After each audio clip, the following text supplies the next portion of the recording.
Hello friends, good evening and welcome to my channel Learning Mathematics with Sunil Chahal. Today we are going to discuss about previous year questions about matrices and determinants. जो last chapter हमने किया है matrices and determinants, उसके उस chapter से जितने भी previous year PGT exams के अंदर क्वेश्चंस आए हुए थे उन सबको आज देखेंगे कि किस टाइप से क्वेश्चंस पूछे गए थे और किस टाइप से उन्हें सोल्व करना है। ठीक है, तो without delaying first question start करते हैं। फर्स्ट क्वेश्चन आपके पास है, if A and B are orthogonal matrices. दो मैट्रिक्स हैं आपके पास, दोनों कैसी दी हुई हैं? ऑर्थोगोनल। फर्स्ट क्वेश्चन क्या है? If A and B are orthogonal matrices, a और बी कैसी हैं? ऑर्थोगोनल मैट्रिसेस हैं। देन आपसे पूछा हुआ है कि ए ओ बी, ये जो मैट्रिक्स है ये किस टाइप की होगी? ऑप्शन हैं आपके पास। फर्स्ट ऑप्शन है कि ये सिंगुलर होगी, सेकंड है आपके पास कि ये सिमेट्रिक होगी, थर्ड है आपके पास ये ऑर्थोगोनल होगी, और फोर्थ है आपके पास ये स्क्यू सिमेट्रिक होगी। ठीक है, ये आपको क्वेश्चन दिया हुआ है कि कोई भी दो मैट्रिक्स हैं वो ऑर्थोगोनल हैं और फिर आपको ये मैट्रिक्स बतानी है कि ये क्या बनेगी आपकी, ऑर्थोगोनल बनेगी या सिमेट्रिक बनेगी या सिंगुलर बनेगी या फिर स्क्यू सिमेट्रिक बनेगी। ठीक है, अब ए और बी ऑर्थोगोनल मैट्रिक्स दी हुई हैं, इनका ऑर्डर कुछ भी नहीं दिया हुआ है। ठीक है, ऐसे ही समझने के लिए कुछ भी ऑर्डर मान सकते हो आप। ठीक है, स्क्वायर मैट्रिक्स होंगी ऑर्थोगोनल है तो। ठीक है, तो मान लेता हूँ ए का ऑर्डर 2 है और बी का ऑर्डर आपका 3 मान लिया। ठीक है, दोनों का सेम मानेंगे तो थोड़ा वो हो जाएगा कि एक स्पेशल केस हो जाएगा, दोनों का अलग अलग ऑर्डर ले लेते हैं। ठीक है, तो अगर दोनों का अलग ऑर्डर लेता हूँ, मान लेता हूँ ए कितने ऑर्डर की है? 2 ऑर्डर की। ठीक है, तो किस टाइप की होगी? A11, A12, A21, A22। ठीक है, ये होगा ए के अंदर 2 ऑर्डर की कोई भी स्क्वायर मैट्रिक्स इस टाइप की होगी। ठीक है, ये ऑर्थोगोनल है, इन नंबर से हमें कोई मतलब नहीं है कि ये क्या है। ठीक है, ये आपको ऑर्थोगोनल दी हुई है, बस इतना काफ़ी है। ठीक है, आगे आपको क्या है? बी आपने क्या ली है? 3 ऑर्डर की ले ली, मान लिया मैंने। ठीक है, तो 3 ऑर्डर की है तो यहाँ से क्या आएगा? अब थर्ड रो आएगी ना नीचे यहाँ से, तो ए तक पूरा हो गया ना, फिर क्या है? थर्ड रो चलेगी। थर्ड रो है तो मान लेता हूँ बी मैट्रिक्स आपकी क्या है? A33 आएगा ना यहाँ पर, A33, A34, A35, A43, 44, 45, A53, 54, 55। ये जो मैट्रिक्स है इसको मैंने मान लिया कि ये आपकी बी मैट्रिक्स है, ये आपकी क्या है? ए मैट्रिक्स है, और बाकी जो भी बचेगा वो क्या है? जीरो मैट्रिक्स हैं दोनों। ठीक है, तो यहाँ पर क्या होगा? 0 0 0 0 0 0 0 0 0 0 0 0। ये आपकी कंप्लीट जो मैट्रिक्स आपको गिवन है कि इस मैट्रिक्स को आपको बताना है कि कैसी मैट्रिक्स होगी, ये आपकी ये मैट्रिक्स आ गई। ठीक है, अब आपको दिया हुआ है कि ये जो मैट्रिक्स है और ये जो मैट्रिक्स है, ये दोनों मैट्रिक्स कैसी हैं? ऑर्थोगोनल मैट्रिक्स हैं। ठीक है, तो फर्स्ट ऑप्शन देखो, फर्स्ट ऑप्शन में क्या दिया हुआ है कि सिंगुलर। आपको पता है कि कोई भी ऑर्थोगोनल मैट्रिक्स है उसका डिटर्मिनेंट हमेशा या तो 1 होगा या फिर -1 होगा। ठीक है, यानी कि ये जो इतना पार्ट है इसका डिटर्मिनेंट क्या है आपके पास?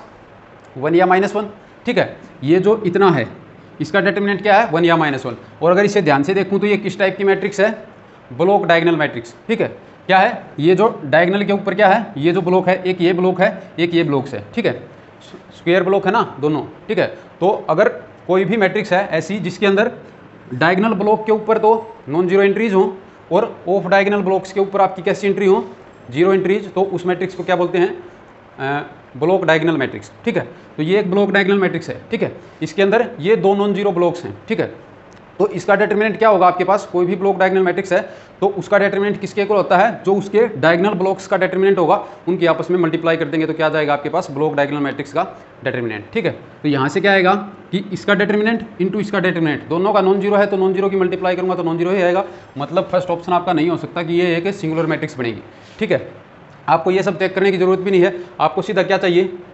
ये दोनों ऑर्थोगोनल दी हुई हैं तो सबसे पहले आपको क्या चेक करना है कि ये भी ऑर्थोगोनल है या नहीं है। ठीक है, बस आपको यही चेक करना है, ये ऑर्थोगोनल होगी या नहीं होगी। ये आपके पास ये मैट्रिक्स आएगी। ऑर्थोगोनल होने के लिए क्या जरूरी है कि कोई भी ए मैट्रिक्स ऑर्थोगोनल कब होगी? जब ए इंटू ए ट्रांसपोज किसके इक्वल आ जाए? आइडेंटिटी के इक्वल। ठीक है, और बी भी आपको ऑर्थोगोनल दी हुई है, इसका मतलब बी इंटू बी ट्रांसपोज भी क्या आएगा, आइडेंटिटी के इक्वल। जितना भी ए का ऑर्डर होगा उतने ही ऑर्डर की आइडेंटिटी मैट्रिक्स, हमने 2 की माननी है तो ये 2 हो गया, ये 3 ऑर्डर की आइडेंटिटी मैट्रिक्स आ गई। ठीक है, ये आपके पास इस कंडीशन से आप कह सकते हैं। ठीक है, अब अगर इसका ट्रांसपोज करूं और इसकी ए के साथ मल्टीप्लाई करूं तो आपके पास क्या आएगा, इसका अगर ट्रांसपोज करूंगा पूरी का तो क्या होगा, ये जो फर्स्ट रो है ये क्या बन जाएगी, फर्स्ट कॉलम, यही मैट्रिक्स आएगी ना। फर्स्ट रो को अगर फर्स्ट कॉलम बना दूं क्या आएगा, A11 A12 0 0 0। ठीक है, सेकंड रो को सेकंड कॉलम बनाऊंगा तो क्या आएगा, A21 A22 0 0 0। ठीक है, फिर क्या होगा, थर्ड रो को थर्ड कॉलम बनाएंगे 0 0, फिर क्या आएगा, A33 34 35 A33 A34 A35। ठीक है, फोर्थ को बनाऊंगा तो 0 0 A43 A44 A45 0 0 A53 A54 A55। ये आपका क्या आ गया, इस मैट्रिक्स का ट्रांसपोज आ गया। जो भी ये मैट्रिक्स है इसका ट्रांसपोज आपके पास ये आ गया। अगर इन दोनों की मल्टीप्लाई आइडेंटिटी मैट्रिक्स के इक्वल आ जाए तो हमारे पास ये मैट्रिक्स कैसी बन जाएगी, ऑर्थोगोनल मैट्रिक्स बन जाएगी। ठीक है, अब इसकी मल्टीप्लाई अगर इससे करूं क्या करना होगा, क्या करते हैं, दो मैट्रिक्स ए और बी की अगर मल्टीप्लाई करूं तो क्या होता है, फर्स्ट रो की मल्टीप्लाई सेकंड की फर्स्ट कॉलम से करेंगे, वहां से फर्स्ट एलिमेंट मिलेगा। फिर फर्स्ट रो की मल्टीप्लाई किससे करेंगे, जो सेकंड है उसकी सेकंड कॉलम से, ऐसे ही फिर थर्ड कॉलम से फोर्थ कॉलम से हमें एलिमेंट्स मिलते जाएंगे। ठीक है, यानी कि अगर ए इंटू ए ट्रांसपोज करूँ, इसे मैं ए मैट्रिक्स मान लूँ। ठीक है, और ये इसका ट्रांसपोज है सी मान लो, चलो ये तो पहले यूज हो चुका है, ये मान लिया कि ये मैट्रिक्स क्या है, सी मैट्रिक्स। तो ये सी है और ये सी का ट्रांसपोज है। इन दोनों की अगर मल्टीप्लाई करूँ तो c into c transpose, first row की मल्टीप्लाई इसकी फर्स्ट कॉलम से करूँगा तो क्या आएगा, A11 स्क्वायर A12 स्क्वायर और नीचे सभी 0 0 0। ठीक है, यानी कि A11 square plus A12 square. ठीक है, ये आएगा। ठीक है, और अगर ए ट्रांसपोज करूं तो उसके अंदर भी क्या होगा, इसकी मल्टीप्लाई इसके ट्रांसपोज से करूंगा तो इसी रो से हो जाएगी ना, क्योंकि वो क्या बनेगा, ट्रांसपोज के अंदर फर्स्ट कॉलम बन जाएगा ना। तो वहां पर भी क्या आएगा, A11 का स्क्वायर प्लस A12 का स्क्वायर। आपको दिया हुआ है कि ये क्या है, ऑर्थोगोनल, इसका मतलब क्या है, ये आइडेंटिटी मैट्रिक्स बनेगी। ठीक है ना। तो यहाँ से क्या आएगा, A11 का स्क्वायर प्लस A12 का स्क्वायर, अगर ये आइडेंटिटी बन रही है तो क्या आना चाहिए, 1। ठीक है, तो इसकी जब इससे मल्टीप्लाई करूंगा तो फर्स्ट एलिमेंट क्या आएगा, 1 आएगा। ठीक है, इसकी जब सेकंड से मल्टीप्लाई करूंगा तो क्या आएगा, A11 की मल्टीप्लाई A21 से होगी, A12 की A22 से होगी और बाकी सारे नीचे 0 हैं। ठीक है, और ए ट्रांसपोज को अगर देखूँ तो यहाँ पर भी क्या होगा, ए ट्रांसपोज में इसकी मल्टीप्लाई जब इससे होगी तो ए ट्रांसपोज में क्या होगा, सेकंड कॉलम क्या बनेगी, ये जो सेकंड रो है वही। तो फर्स्ट रो की मल्टीप्लाई जब इसके सेकंड कॉलम से करूँ ए ट्रांसपोज के से, तो ये क्या होना चाहिए, 0 होना चाहिए, क्योंकि आपको क्या दिया हुआ है, इनकी मल्टीप्लाई किसके इक्वल है, I2 के इक्वल। यानी कि सेकंड एलिमेंट आपके पास क्या आएगा, 0। इसी तरह से आगे जितने भी एलिमेंट होंगे वो सभी 0 आएंगे। ये तो वैसे भी 0 होंगे। इसकी मल्टीप्लाई जब इससे करूँगा तो ऊपर 2 0 हैं, यहाँ 2 नॉन 0 हैं, ये आपस में 0, यहाँ 3 0 हैं और ये 3 नॉन 0 हैं, आपस में ये भी 0 हो जाएंगे। आगे जितने भी एलिमेंट आएंगे सभी 0 आएंगे। ऐसे ही आप देखोगे तो सेकंड में ऐसे आ जाएगा, थर्ड में आपके पास ऐसे आ जाएगा, फोर्थ में आपके पास ऐसे आ जाएगा और फिफ्थ में ये आपकी क्या बनेगी, इसका और इसके ट्रांसपोज की अगर मल्टीप्लाई करूँ तो किसके इक्वल आएगा, आपके पास ए इंटू ए ट्रांसपोज किसके इक्वल होगा, आइडेंटिटी मैट्रिक्स बनेगी 5 ऑर्डर की इस केस के अंदर। ठीक है, अब ये थोड़ा मुश्किल लग रहा है लेकिन सिर्फ समझाने के लिए था, वैसे आप सीधा कर सकते हो। क्या करना है कि आपको ये दिया हुआ है सी मैट्रिक्स क्या है, A0 0 B। ठीक है, ये किसी न किसी ऑर्डर की मैट्रिक्स होगी। ठीक है, तो ये क्या होगा, A0 0 B, जहाँ पर ए और बी आपको क्या दिए हुए हैं, ऑर्थोगोनल मैट्रिक्स। तो इसका ट्रांसपोज आप अगर लिखोगे तो क्या आएगा आपके पास, ए का ट्रांसपोज होगा, अगर इसका सी इक्वल टू आपको ये दिया हुआ है A0 0 B, ये दिया हुआ है। ठीक है, तो सी का ट्रांसपोज जब आप लोगे तो किसके इक्वल आएगा, ए ट्रांसपोज, और ये वाली जो मैट्रिक्स है वो यहाँ पर आ जाएगी और ये वाली है वो वहाँ पर चली जाएगी और बी का ट्रांसपोज हो जाएगा। ठीक है, ये होगा आपके पास सी ट्रांसपोज जब आप निकालोगे तो ये मैट्रिक्स आएगी आपके पास। ठीक है, तो अब अगर सी की और सी ट्रांसपोज की अगर मल्टीप्लाई करूँ तो किसकी मल्टीप्लाई होगी, फर्स्ट रो की मल्टीप्लाई फर्स्ट कॉलम से, यानी कि क्या होगा, ए की ए ट्रांसपोज से होगी और इस 0 की इस 0 से, ये क्या आएगी, 0 ही आएगी। ठीक है, और यहाँ से क्या होगा, ये तो फर्स्ट एलिमेंट क्या होता है, इसकी मल्टीप्लाई जब फर्स्ट कॉलम से करूँगा तो क्या होगा, ए की ए ट्रांसपोज से प्लस में इस 0 की इस 0 से करूँगा तो 0, यानी कि ए ट्रांसपोज प्लस 0 करूँगा तो ए ट्रांसपोज ही रहेगा। सेकंड एलिमेंट कैसे आता है, इसकी फर्स्ट रो की मल्टीप्लाई सेकंड कॉलम से जब करूँगा, ए की 0 से करूँगा 0 आएगा, 0 की बी ट्रांसपोज से करूँगा तो उसका भी 0 आएगा, तो यहाँ पर क्या रहने वाला है, 0।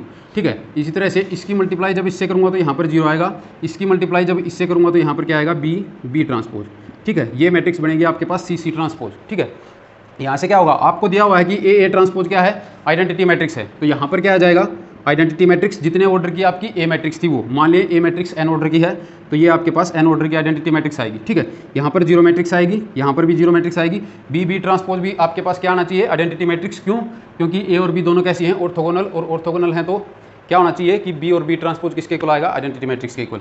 यहाँ पर क्या आएगा, बी ट्रांसपोज आइडेंटिटी मैट्रिक्स के इक्वल। ठीक है, तो बी कोई भी ऑर्डर की मैट्रिक्स थी, मान लीजिए एम ऑर्डर की थी, तो ये क्या होगा आपके पास एम। ठीक है, तो इस टाइप से ये मैट्रिक्स बनेगी। ठीक है, और ये क्या है आई एन, ये क्या है I am, diagonal block diagonal होगी ना, या फिर से उसी तरह से। ठीक है, तो ये एन ऑर्डर की बनेगी, यहाँ पर एम ऑर्डर की बनेगी। टोटल ये कितने ऑर्डर की बनेगी, M plus N by M plus N, इतने ऑर्डर की आइडेंटिटी मैट्रिक्स बन जाएगी ये। ठीक है, जो सी ट्रांसपोज है ये कितने ऑर्डर की बनेगी, M plus N by M plus N order की स्क्वायर आइडेंटिटी मैट्रिक्स। ठीक है, तो यहाँ से हमें क्या मिल गया, सी ट्रांसपोज किसके इक्वल आ गया, आइडेंटिटी मैट्रिक्स के इक्वल। ठीक है, इसका मतलब क्या हो गया कि सी मैट्रिक्स कैसी है, ऑर्थोगोनल मैट्रिक्स। किसी भी मैट्रिक्स के अगर इस कंडीशन को सेटिस्फाई कर रही है कि सी ट्रांसपोज किसके इक्वल आ जाए, आइडेंटिटी मैट्रिक्स के इक्वल आ जाए, तो वो मैट्रिक्स कैसी हो जाती है आपकी, ऑर्थोगोनल मैट्रिक्स। ठीक है, तो आप इस तरह से कर सकते हैं। अगर आपको इस कंडीशन का नहीं भी पता है तो आप ट्रांसपोज करके देख लीजिए, सिमेट्रिक वाला एक एक ऑप्शन चेक कर लीजिए। फर्स्ट वाले से तो वो बता ही दिया था, अगर ब्लॉक डायगोनल मैट्रिक्स है आपके पास और जो उसके नॉन जीरो ब्लॉक्स हैं उनकी अगर मल्टीप्लाई डेटर्मिनेंट की मल्टीप्लाई कर दूं तो वो कंप्लीट के डेटर्मिनेंट के इक्वल आता है। ठीक है, दोनों का डेटर्मिनेंट नॉन जीरो था तो उनके मल्टीप्लाई करूंगा तो भी नॉन जीरो आएगा, मतलब सिंगुलर तो नहीं हो सकती। सिमेट्रिक के लिए क्या चाहिए, ए इक्वल टू ए ट्रांसपोज होना चाहिए, यानी कि ये इसके ट्रांसपोज के ही इक्वल आनी चाहिए। लेकिन आपने देखा था कि ये इसके ट्रांसपोज के इक्वल नहीं आ रही, तो इसका मतलब ये क्या थी, सिमेट्रिक भी नहीं थी। ठीक है, जब वो 2 और 3 ऑर्डर के लिए आपने ट्राई किया था, ट्रांसपोज लिखा था हमने पूरा, तो a equal is not equal to a transpose था, तो इसका मतलब सिमेट्रिक भी नहीं थी। ठीक है, स्क्यू सिमेट्रिक में क्या होना चाहिए, कोई भी मैट्रिक्स स्क्यू सिमेट्रिक कब होगी, जब a is equals to minus of a transpose हो। ठीक है, ये कंडीशन अगर सेटिस्फाई हो, और हमने जब ट्रांसपोज करके देखा तो ये कंडीशन भी सेटिस्फाई नहीं हो रही थी, इसका मतलब स्क्यू सिमेट्रिक भी नहीं थी। सिर्फ एक ही एग्जांपल ऑप्शन बचता है आपके पास, वो क्या है, ऑर्थोगोनल मैट्रिक्स। ठीक है, तो आप किसी भी तरीके से कर सकते हो, ये आपका आसान रहेगा कि कोई भी इस टाइप से अगर मैट्रिक्स दी हुई है तो इसका अगर आपको ट्रांसपोज लेना है तो इस तरह से आएगा। ठीक है, इन दोनों की आपने मल्टीप्लाई कर दी। ठीक है, इन दोनों की मल्टीप्लाई कर दी तो ये किसके इक्वल आएगी आपके पास, ये ए और बी आपको ऑर्थोगोनल दिए हुए हैं, मतलब ये क्या बनेगी, आइडेंटिटी मैट्रिक्स, ये भी क्या बनेगी, आइडेंटिटी मैट्रिक्स, कंप्लीट भी क्या बनेगी, ये आइडेंटिटी मैट्रिक्स। ठीक है, तो सी ट्रांसपोज अगर आइडेंटिटी मैट्रिक्स है तो इसका मतलब क्या हो गया कि ये भी कैसी मैट्रिक्स है आपकी, ऑर्थोगोनल मैट्रिक्स। ठीक है, थोड़ा लंबा हो गया क्वेश्चन, लेकिन थोड़ा ट्रिकी क्वेश्चन था।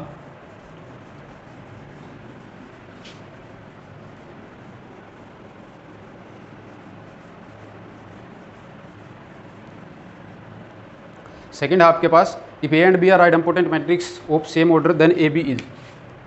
सेकेंड क्वेश्चन क्या है, if a and B are idempotent matrices then a b is. ठीक है, ए और बी दो मैट्रिक्स हैं, दोनों की दोनों कैसी हैं, आइडेम्पोटेंट मैट्रिक्स हैं, तो आपको बताना है कि उनकी जो प्रोडक्ट होगी वो कैसी होगी। ठीक है, ऑप्शंस हैं आपके पास, नहीं प्रोडक्ट नहीं बतानी है कैसी होगी, आपको ये बताना है कि उनकी प्रोडक्ट आइडेम्पोटेंट कब होगी। Then a b is idempotent when, आपको कंडीशन दी हुई है कि किस कंडीशन के अंदर आपकी ए बी आइडेम्पोटेंट होगी। फर्स्ट है आपके पास कि ए b plus b a equal to 0। Second आपके पास क्या कंडीशन है कि ए बी इक्वल टू 0। थर्ड है आपके पास b a plus a b is equals to identity हो, और फोर्थ है आपके पास ए b is equals to b a हो। ठीक है, ये 4 कंडीशंस हैं, इनमें से किस कंडीशन के ऊपर आपकी ए बी आइडेम्पोटेंट बनेगी। आपको दिया हुआ है कि ए और बी दोनों मैट्रिक्स कैसी हैं, आइडेम्पोटेंट मैट्रिक्स हैं। आपको बताना है कि इनकी प्रोडक्ट आइडेम्पोटेंट मैट्रिक्स होगी किस केस में, इनमें से कौन से केस के अंदर आपकी ये आइडेम्पोटेंट मैट्रिक्स होगी। ठीक है, आइडेम्पोटेंट होने के लिए कोई भी मैट्रिक्स ए आइडेम्पोटेंट कब होगी, जब ए स्क्वायर इज इक्वल्स टू ए ही आ जाए। ठीक है, किसी भी मैट्रिक्स का स्क्वायर उसी के इक्वल आ जाए तो वो मैट्रिक्स क्या होती है, आइडेम्पोटेंट। आपको दिया हुआ है ए और बी दोनों आइडेम्पोटेंट हैं, इसका मतलब क्या हो गया, A square equal to A होगा और B square is equals to B होगा। आपको बताना है कि ए बी आइडेम्पोटेंट कब होगा, यानी कि आपको चेक करना है कि किस कंडीशन के अंदर A B square is equals to A B आएगा। ठीक है, अब ए बी स्क्वायर को अगर ओपन करूँगा तो क्या आएगा, A B into A B, यानी कि ए बी की 2 बार प्रोडक्ट हुई ना, A B into A B, इस तरह से लिख सकता हूँ। ठीक है, अब यहाँ से अगर मैं देखूँ तो अगर मैं इस ये बीच वाली जो टर्म है बी ए, इसमें ए को इधर लेकर आ सकूँ या बी को इधर ले जा सकूँ, तो आपके पास क्या हो जाएगा, अगर ए को इस साइड ले आऊँ तो क्या होगा, a into A B into b. ठीक है, ये क्या बन जाएगा, a square, a into a square होगा, और ए स्क्वेयर किसके इक्वल है, ए के इक्वल। ठीक है, और बी स्क्वेयर किसके इक्वल है, बी के इक्वल। ठीक है, तो ये क्या आ गया, ए बी, यानी कि ए बी का square equal to A B.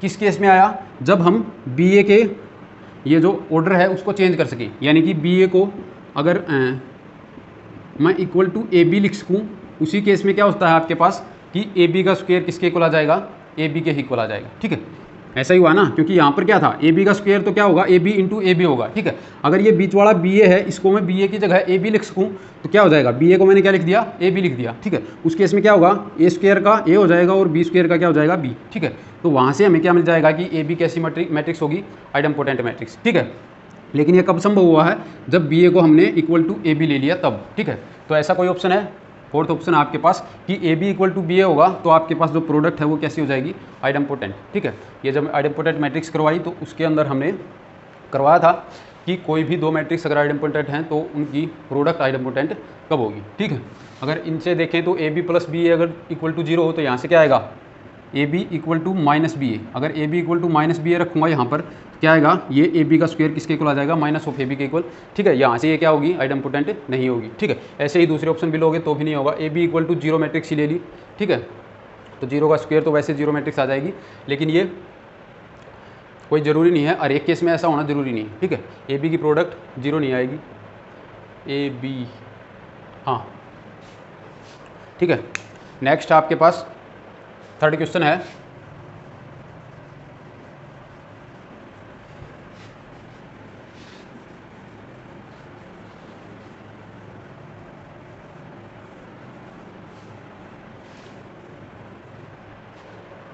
Third question आपके पास, if a is idempotent then a plus B is equals to I, what about b. ठीक है, थर्ड क्वेश्चन आपके पास, इफ ए इज आइडेम्पोटेंट, आपको क्या दिया हुआ है, ए मैट्रिक्स कैसी है, आइडेम्पोटेंट मैट्रिक्स है, एंड एक कंडीशन और क्या दी हुई है कि ए प्लस बी किसके इक्वल होगा, आइडेंटिटी मैट्रिक्स के इक्वल है, ये दिया हुआ है, गिवन है। ठीक है, देन आपको बताना है कि बी इज, बी कैसी मैट्रिक्स होगी ये आपको बताना है, निलपोटेंट होगी, नल मैट्रिक्स होगी, इनवॉल्यूंटरी होगी या फिर आइडेम्पोटेंट होगी। फर्स्ट है निलपोटेंट, सेकंड है क्या है, नल, नल मैट्रिक्स, थर्ड है आपके पास इनवॉल्यूंटरी, फोर्थ है आपके पास आइडेम्पोटेंट। ठीक है, ये चार ऑप्शंस हैं कि ए आपको दी हुई है आइडेम्पोटेंट है, ए प्लस बी आपको दिया हुआ है कि आइडेंटिटी मैट्रिक्स है, आपको बताना है कि जो बी है वो किस टाइप की मैट्रिक्स होगी। ठीक है, तो जब आइडेम्पोटेंट मैट्रिक्स की प्रॉपर्टीज़ लिखवाई थी तो उसके अंदर बताया था अगर ए आइडेम्पोटेंट है तो आइडेंटिटी मैट्रिक्स माइनस ए भी क्या होगा, आइडेम्पोटेंट मैट्रिक्स होगा। ठीक है, यहाँ से अगर मैं देखूँ तो ए प्लस बी अगर आई के इक्वल है तो बी आपका किसके इक्वल होगा, आइडेंटिटी मैट्रिक्स माइनस ए। ठीक है, तो यहाँ से डायरेक्टली आप बता सकते हैं कि बी कैसी है, आइडेम्पोटेंट मैट्रिक्स ही होगी। अगर प्रूव करना चाहें तो कैसे होगा कि B square equal to B आना चाहिए, बी स्क्वेयर किसके इक्वल है, बी अगर इसके इक्वल है तो ये क्या होगा, आई माइनस ए का स्क्वायर। ठीक है, आई माइनस ए का स्क्वायर को क्या लिख सकता हूँ, आई माइनस ए इंटू आई माइनस ए, यही होगा ना, आई माइनस ए का स्क्वायर। ठीक है, बी स्क्वायर क्या होगा, ये होगा। इसको अगर ओपन करूँ तो क्या आएगा, आई की प्रोडक्ट आई से करूँगा तो क्या आएगा, आई स्क्वायर। ठीक है, फिर आई की प्रोडक्ट माइनस ए से करूँगा तो माइनस का ए आएगा, माइनस ए की आई से करूँगा तो फिर से माइनस का ए आएगा, माइनस ए की और माइनस ए की करूँगा तो क्या आएगा, प्लस का ए स्क्वायर। ठीक है, यही आएगी प्रोडक्ट। यहाँ से क्या होगा, आइडेंटिटी मैट्रिक्स का अगर आप स्क्वायर करें तो क्या आएगा, आइडेंटिटी मैट्रिक्स ही आएगा। ठीक है, करके देख लेना आइडेंटिटी मैट्रिक्स कैसी होती है, आइडेम्पोटेंट मैट्रिक्स। ठीक है, तो आइडेंटिटी मैट्रिक्स का स्क्वायर किया तो वही आ गई, इसका मतलब क्या हो गया, आई आ गया। ये क्या है, माइनस का ए स्क्वायर, ए आपको दिया हुआ है कि आइडेम्पोटेंट है, इसका मतलब क्या होगा कि ए स्क्वायर किसके इक्वल आएगा, ए के इक्वल। ए अगर आपको आइडेम्पोटेंट दिया हुआ है तो मतलब क्या है, ए square is equals to A होगा। ठीक है, यहाँ ए स्क्वायर की जगह अगर ए रख दूँ, ठीक है, तो माइनस ए प्लस ए कैंसिल कर सकता हूँ, सिर्फ क्या बचेगा, आई माइनस ए। लेकिन आई माइनस ए तो किसके इक्वल लिया था, बी के इक्वल, तो ये आ गया बी। यहाँ से क्या मिल गया कि बी स्क्वायर किसके इक्वल आ गया, बी के इक्वल आ गया। तो मतलब बी मैट्रिक्स कैसी होगी, आइडेम्पोटेंट मैट्रिक्स। ठीक है, आपका जो फोर्थ ऑप्शन है वो सही हो गया। नेक्स्ट क्वेश्चन आपके पास क्या है, if a and B are orthogonal, okay,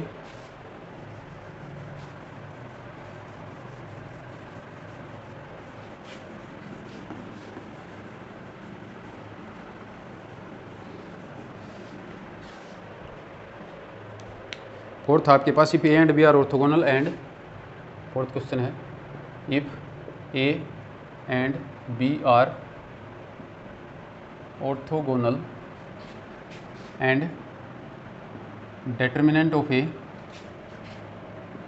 plus determinant of B is equals to आपको क्या दिया हुआ है, 0 दिया हुआ है। नेक्स्ट क्या है कि A प्लस बी बताना है, फिर आपको कैसी होगी, then A plus B is first है सिंगुलर होगी, नॉन सिंगुलर होगी, आइडम्पोटेंट होगी या ऑर्थोगोनल होगी। सिंगुलर होगी, नॉन सिंगुलर होगी, आइडम्पोटेंट होगी, फोर्थ आपके पास ऑर्थोगोनल होगी। ठीक है, ये चार ऑप्शंस हैं कि ए और बी आपको क्या दिए हुए हैं, ऑर्थोगोनल मैट्रिक्स हैं, और उन दोनों के डिटर्मिनेंट का अगर सम लूँ तो वो किसके इक्वल आ रहा है, 0 के इक्वल। ठीक है, इस टाइप की दो मैट्रिक्स हैं और उनका सम आपको बताना है कि किस टाइप की होगी। ठीक है, ऑर्थोगोनल मैट्रिक्स कैसी होती हैं, जहाँ पर ए इंटू ए ट्रांसपोज किसके इक्वल आ जाए, आइडेंटिटी मैट्रिक्स के इक्वल आ जाए। ठीक है, वैसे आप सोल्व नहीं कर पाएंगे, एक एग्जांपल ले लेते हैं। एक मैट्रिक्स ले ली मैंने 1 0 0 1। ठीक है, ये क्या है, ऑर्थोगोनल मैट्रिक्स है। ये क्यों है, अगर इसके ट्रांसपोज से मल्टीप्लाई करूँगा तो क्या आएगा, आइडेंटिटी मैट्रिक्स आएगा। क्यों आएगा, ये खुद एक आइडेंटिटी मैट्रिक्स है, इसका ट्रांसपोज यही आएगा, और इसका दोनों की अगर प्रोडक्ट करूँ ए इंटू ए ट्रांसपोज की तो यही मैट्रिक्स आएगी। अभी अभी किया था कि आइडेंटिटी मैट्रिक्स कैसी होती है, आइडम्पोटेंट, यानी कि ए स्क्वायर किसके इक्वल आता है, उसी के इक्वल। ठीक है, ये खुद आइडेंटिटी मैट्रिक्स है, इसका ट्रांसपोज यही मैट्रिक्स आएगी। ए इंटू ए ट्रांसपोज का मतलब क्या है, इसका स्क्वायर करने से। ठीक है, इसका अगर स्क्वायर करूँगा तो यही मैट्रिक्स फिर से आएगी, यानी कि क्या होगी, ए, अगर इसे ए मैट्रिक्स मान रहा हूँ मैं, तो ए इंटू ए ट्रांसपोज किसके इक्वल आएगा हमारे पास, आइडेंटिटी मैट्रिक्स के इक्वल, दो ऑर्डर की, और वो क्या है, ये खुद है। ठीक है, तो ये भी कैसी होगी आपकी, ऑर्थोगोनल। ठीक है, ऑर्थोगोनल, ये मैट्रिक्स कैसी होगी, ऑर्थोगोनल। ठीक है, एक दूसरी मैट्रिक्स ले लेता हूँ, बी मैट्रिक्स में मान लिया कि इसका जो डिटर्मिनेंट है उसका नेगेटिव होना चाहिए बी के पास, क्योंकि आपको दिया हुआ है कि determinant of A plus determinant of B कैसा होगा, 0 होगा। तो एक ऐसी ऑर्थोगोनल मैट्रिक्स लेनी है जिसका डिटर्मिनेंट आपके पास क्या होता हो, -1, क्योंकि इसका डिटर्मिनेंट क्या आएगा, 1। ठीक है, -1 के लिए क्या चाहिए, इसी के अंदर अगर एक एलिमेंट को माइनस कर दूं तो डिटर्मिनेंट क्या आ जाएगा, -1, और वो इस टाइप की मैट्रिक्स ऑर्थोगोनल भी होती है कि 1 0 0 -1। ठीक है, ये अगर मैट्रिक्स लूँ तो ये क्या होगी, ऑर्थोगोनल भी होगी। ऑर्थोगोनल कैसी होगी, बी इंटू बी ट्रांसपोज करूँगा तो यही मैट्रिक्स आएगी। इसकी खुद से मल्टीप्लाई करें तो 1 0 0 -1। ठीक है, इसकी मल्टीप्लाई इससे करूँगा तो क्या आएगा, 1, इसकी मल्टीप्लाई इससे करूँगा तो 0, इसकी मल्टीप्लाई इससे करूँगा तो 0, इसकी मल्टीप्लाई इससे करूँगा तो 1। ठीक है, यानी कि A B into B transpose किसके इक्वल आ रहा है हमारे पास, बी ट्रांसपोज किसके इक्वल आ गया, आइडेंटिटी मैट्रिक्स के इक्वल। मतलब बी मैट्रिक्स कैसी होगी आपकी, ऑर्थोगोनल मैट्रिक्स। ठीक है, बी क्या ली थी हमने, 1 0 0 -1, बी हमने क्या ली है, 1 0 0 -1। ठीक है, ये मैट्रिक्स ले ली, इसका डिटर्मिनेंट देखोगे तो -1 आएगा, उसका डिटर्मिनेंट 1 है, दोनों का डिटर्मिनेंट अगर जोड़ूंगा तो 0 भी आएगा। सभी कंडीशन सेटिस्फाई होगी। ए और बी दो मैट्रिक्स ले ली हमने, दोनों की दोनों ऑर्थोगोनल भी हैं, और दोनों के डिटर्मिनेंट का अगर सम करूँ तो क्या आ रहा है, 0 भी आ रहा है। ठीक है, अब देखते हैं इन मैट्रिसेस से हम कितने ऑप्शंस को एक्सक्लूड कर सकते हैं। ठीक है, अगर हमें क्या चाहिए, ए प्लस बी की वैल्यू बतानी है। ठीक है, ए प्लस बी किसके इक्वल आएगा, ए प्लस बी करूँगा तो क्या आएगा, इन दोनों को ऐड करूँगा तो 2 आ गया, 0 0 ऐड करूँगा तो 0 आएगा, यहाँ पर भी 0 आएगा, और यहाँ पर क्या आएगा, 1 और -1 को ऐड करेंगे तो क्या आ जाएगा, 0। ठीक है, तो ए प्लस बी आपकी जो मैट्रिक्स आएगी वो किस टाइप की आएगी, 2 0 0 0। ठीक है, इस टाइप की मैट्रिक्स आएगी। अब क्या देखना है, इनमें से कितने ऑप्शंस को हम एक्सक्लूड कर सकते हैं। ठीक है, फर्स्ट है आपके पास सिंगुलर मैट्रिक्स। ठीक है, अगर इसे देखें, सिंगुलर मैट्रिक्स कौन सी होती है, जिसका डिटर्मिनेंट 0। ठीक है, इसका डिटर्मिनेंट अगर देखूंगा तो 0 आएगा, क्योंकि इसके अंदर एक रो क्या है, एक रो भी 0 है, एक कॉलम भी 0 है। कोई भी एक रो अगर किसी डिटर्मिनेंट की 0 हो तो वो डिटर्मिनेंट क्या होता है, 0 ही होता है, या फिर कोई भी एक कॉलम 0 हो तो भी 0 ही होता है। ठीक है, तो इस केस में तो दोनों चीज़ें 0 हैं तो 0 होना ही है। ठीक है, वैसे भी अगर डिटर्मिनेंट निकालें तो इसकी प्रोडक्ट करो, माइनस में इसकी प्रोडक्ट करो, क्या आएगा, 0 ही आएगा। ठीक है, तो इसका डिटर्मिनेंट 0 आ रहा है, 0 है तो मतलब सिंगुलर तो है। ठीक है, लेकिन अभी हमने तो ये स्पेशल केस लिया है, ये नहीं कह सकते अगर ये पहला ट्रू हो गया तो यही आपका सही आंसर है। ठीक है, ये क्या है, एक स्पेशल केस है, जनरल केस नहीं लिया है हमने। ठीक है, तो यहाँ से क्या होगा कि ये आपका डाउट में रह गया, इसे हटा नहीं पाए हम। ठीक है, दूसरा क्वेश्चन दूसरा ऑप्शन क्या है, नॉन सिंगुलर। नॉन सिंगुलर के लिए कि आपके पास क्या होना चाहिए, डिटर्मिनेंट नॉन 0 होना चाहिए। ठीक है, डिटर्मिनेंट आपका इसका 0 है। ठीक है, तो मतलब ये तो हट ही गया, क्योंकि दोनों चीज़ें तो हो नहीं सकती, सिंगुलर और नॉन सिंगुलर दोनों तो नहीं हो सकती ना, इसका मतलब नॉन सिंगुलर तो आपका कैंसिल हो गया। ठीक है, क्योंकि सिंगुलर मिल चुकी है। ठीक है, नेक्स्ट क्या है आपके पास ऑप्शन, आइडम्पोटेंट। आइडम्पोटेंट होने के लिए आपके पास क्या होना चाहिए, कि उस मैट्रिक्स का स्क्वायर करूं तो उसी मैट्रिक्स के इक्वल आना चाहिए। क्या ए प्लस बी का अगर स्क्वायर करूंगा तो इसी के इक्वल आएगा? इसका स्क्वायर करने का मतलब क्या है? 2 0 0 0, इसको फिर से मल्टीप्लाई कर दिया आपस में ही। इसकी मल्टीप्लाई जब इससे करूंगा तो क्या आएगा? 4, और बाकी सभी प्लेसेस पे क्या आएगा? 0। ठीक है, क्या ये दोनों मैट्रिक्स सेम हैं? ए प्लस बी तो सिर्फ ये थी, और ए प्लस बी का अगर स्क्वायर कर दूँ तो क्या आ रही है मेरे पास? 4 0 0 0। ठीक है, मतलब आइडम्पोटेंट तो नहीं है ये मैट्रिक्स। ठीक है, आइडम्पोटेंट नहीं है तो ये भी कैंसिल हो गया। ऑर्थोगोनल मैट्रिक्स होने के लिए आपके पास क्या होगा? मैट्रिक्स को नॉन सिंगुलर होना जरूरी है, क्योंकि ऑर्थोगोनल मैट्रिक्स का डिटरमिनेंट जो होता है वो हमेशा या तो 1 होगा या -1 होगा। ठीक है, 0 डिटरमिनेंट कभी नहीं आएगा, लेकिन इसका डिटरमिनेंट तो क्या रहा है? 0। मतलब ये कैसी है? ऑर्थोगोनल भी नहीं है। ठीक है, इसका मतलब क्या हो गया? सिर्फ एक ही ऑप्शन बच गया जो पहले ठीक कर चुके थे हम। ठीक है, बाकी एक और इनमें से कोई एक आधा और ठीक हो जाता तो फिर उन दोनों को चेक करना पड़ता किसी और एग्जाम्पल से कि क्या कौन सा आपका सही होता। ठीक है, इसमें जनरल वे से आप नहीं बता सकते कि कोई भी दो मैट्रिक्स अगर आपके पास क्या है? ऑर्थोगोनल हैं और उनका डिटरमिनेंट का सम अगर 0 है तो वो दोनों मैट्रिक्स का सम किस टाइप का होगा? आपको एग्जाम्पल लेना ही पड़ेगा। ठीक है, ऑर्थोगोनल दी हुई है तो ऑर्थोगोनल मैट्रिक्स किस टाइप की होती हैं? किसी भी मैट्रिक्स, स्क्वायर मैट्रिक्स के अंदर अगर 1 -1 और 0 सिर्फ इन 3 टाइप की ही एंट्रीज हैं, और हर एक कॉलम के अंदर सिर्फ एक ही नॉन जीरो एंट्री हो, हर एक रो के अंदर भी कैसी हो? सिर्फ एक ही नॉन जीरो एंट्री हो, तो वो मैट्रिक्स हमेशा कैसी होती है? ऑर्थोगोनल। ठीक है, तो इस टाइप की अगर इससे बड़ी भी होती तो भी हम आसानी से मान लो 3 ऑर्डर की ले लेते, तो उसके अंदर भी क्या करना पड़ता? 1 0 0 ये ले लेता, 0 0 -1 0 -1 0, ये भी कैसी होगी? आपकी ऑर्थोगोनल मैट्रिक्स ही होगी। ठीक है, ये कोई ज़रूरी नहीं है कि ये आपका 1 0 0 शुरू में लेना है, इस रो को ऊपर ले लो, इसको नीचे ले लो, कहीं भी ले लो, इन रो को आपस में कैसे इंटरचेंज कर लो, हमेशा ये मैट्रिक्स कैसी रहेगी? ऑर्थोगोनल मैट्रिक्स ही। ठीक है, तो ऑर्थोगोनल मैट्रिक्स का कोई भी एग्जाम्पल अगर आपको लेना पड़े तो इस टाइप से लेना है हमेशा।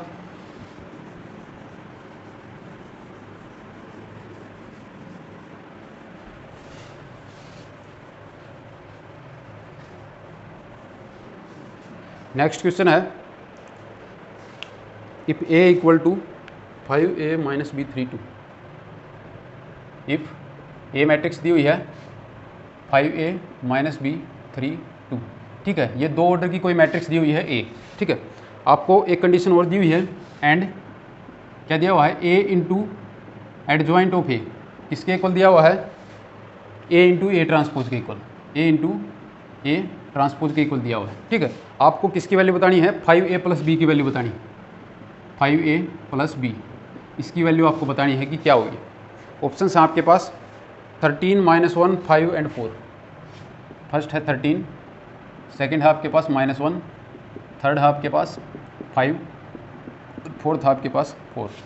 ठीक है, आपको बताना है कि ए अगर ये है, ए इंटू एडजॉइंट ऑफ ए किसके इक्वल है? ए इंटू ए ट्रांसपोज के इक्वल, ये आपको गिवन है। ठीक है, अगर ये कंडीशन और ये कंडीशन आपको गिवन है तो आपको बताना है 5a + b की वैल्यू क्या होगी। ठीक है, किसी भी दो ऑर्डर की मैट्रिक्स है उसका एडजॉइंट निकालना हमने सीखा था। क्या क्या होता है कि कोई भी दो ऑर्डर की मैट्रिक्स है उसका एडजॉइंट क्या होगा? ये जो डायगोनल एलिमेंट्स हैं इनको क्या करना है? इंटरचेंज करना है, और जो ये ऑफ डायगोनल एलिमेंट्स हैं इनका नेगेटिव लेना है। ठीक है, यानी कि ए आपके पास क्या है? 5a - b 3 2। ठीक है, ये होगी ए का एडजॉइंट। क्या है आपके पास? इसको इंटरचेंज कर दो, डायगोनल को 2, यहाँ पर क्या हो गया? 5a। ये जो ऑफ डायगोनल एलिमेंट्स हैं इनका नेगेटिव, यानी कि -b ऑलरेडी है, इसका नेगेटिव लूँगा तो क्या आएगा? b, और इसका नेगेटिव लूँगा तो क्या आएगा? -3। ठीक है, ये आपके पास क्या हो गया? Adjoint of a. ठीक है, इसके इक्वल दिया हुआ है 5a - b 3 2। ठीक है, और ए ट्रांसपोज आपके पास क्या होगा? इसका अगर ट्रांसपोज करूँ तो क्या आएगा? 5a - b नीचे आ जाएगा, 3 ऊपर 2 नीचे। ठीक है, ये आपके पास मैट्रिक्स क्या होगी? इसका ट्रांसपोज, ए ट्रांसपोज। अब क्या है, दोनों साइड से अगर इसे कैंसिल कर दूँ तो क्या बचेगा मेरे पास? 2b - 3 5a किसके इक्वल होगा? 5 3 5a 3 - b 2। दो मैट्रिक्स इक्वल हैं तो उसका मतलब क्या है? कोरस्पॉन्डिंग एंट्रीज कैसी होंगी? इक्वल, यानी कि 2 किसके इक्वल आएगा? 5a के इक्वल। ठीक है, यहाँ से भी अगर देखोगे तो 2 किसके इक्वल आ रहा है? 5a के इक्वल। ठीक है, यानी कि मैट्रिक्स हमारी गलत नहीं है। दूसरा क्या है? b की वैल्यू यहाँ से क्या आ रही है? 3, यहाँ से भी क्या आ रही है? -b किसके इक्वल है? -3 के इक्वल। इसका मतलब क्या होगा? b = 3, यानी कि हमें दोनों की वैल्यू मिलेगी। 5a किसके इक्वल है? 2 के इक्वल, b किसके इक्वल है? 3 के इक्वल। दोनों को ऐड करूँगा, हमें क्या चाहिए? 5a + b चाहिए। दोनों को ऐड कर दूँ तो क्या आएगा? 5a + b किसके इक्वल आएगा? 5 के इक्वल। ऑप्शन 3 आपका क्या हो गया? सही। ठीक है,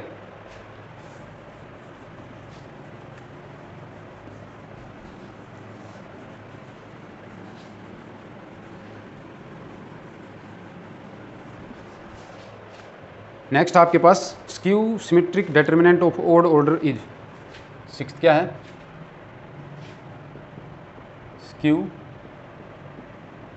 symmetric determinant of odd order is. ठीक है, कोई भी स्क्यू सिमेट्रिक डिटर्मिनेंट है ऑफ ओड ऑर्डर, वो क्या होगा, 1 होगा, -1 होगा, 0 होगा, 1 -1 0 square of A polynomial function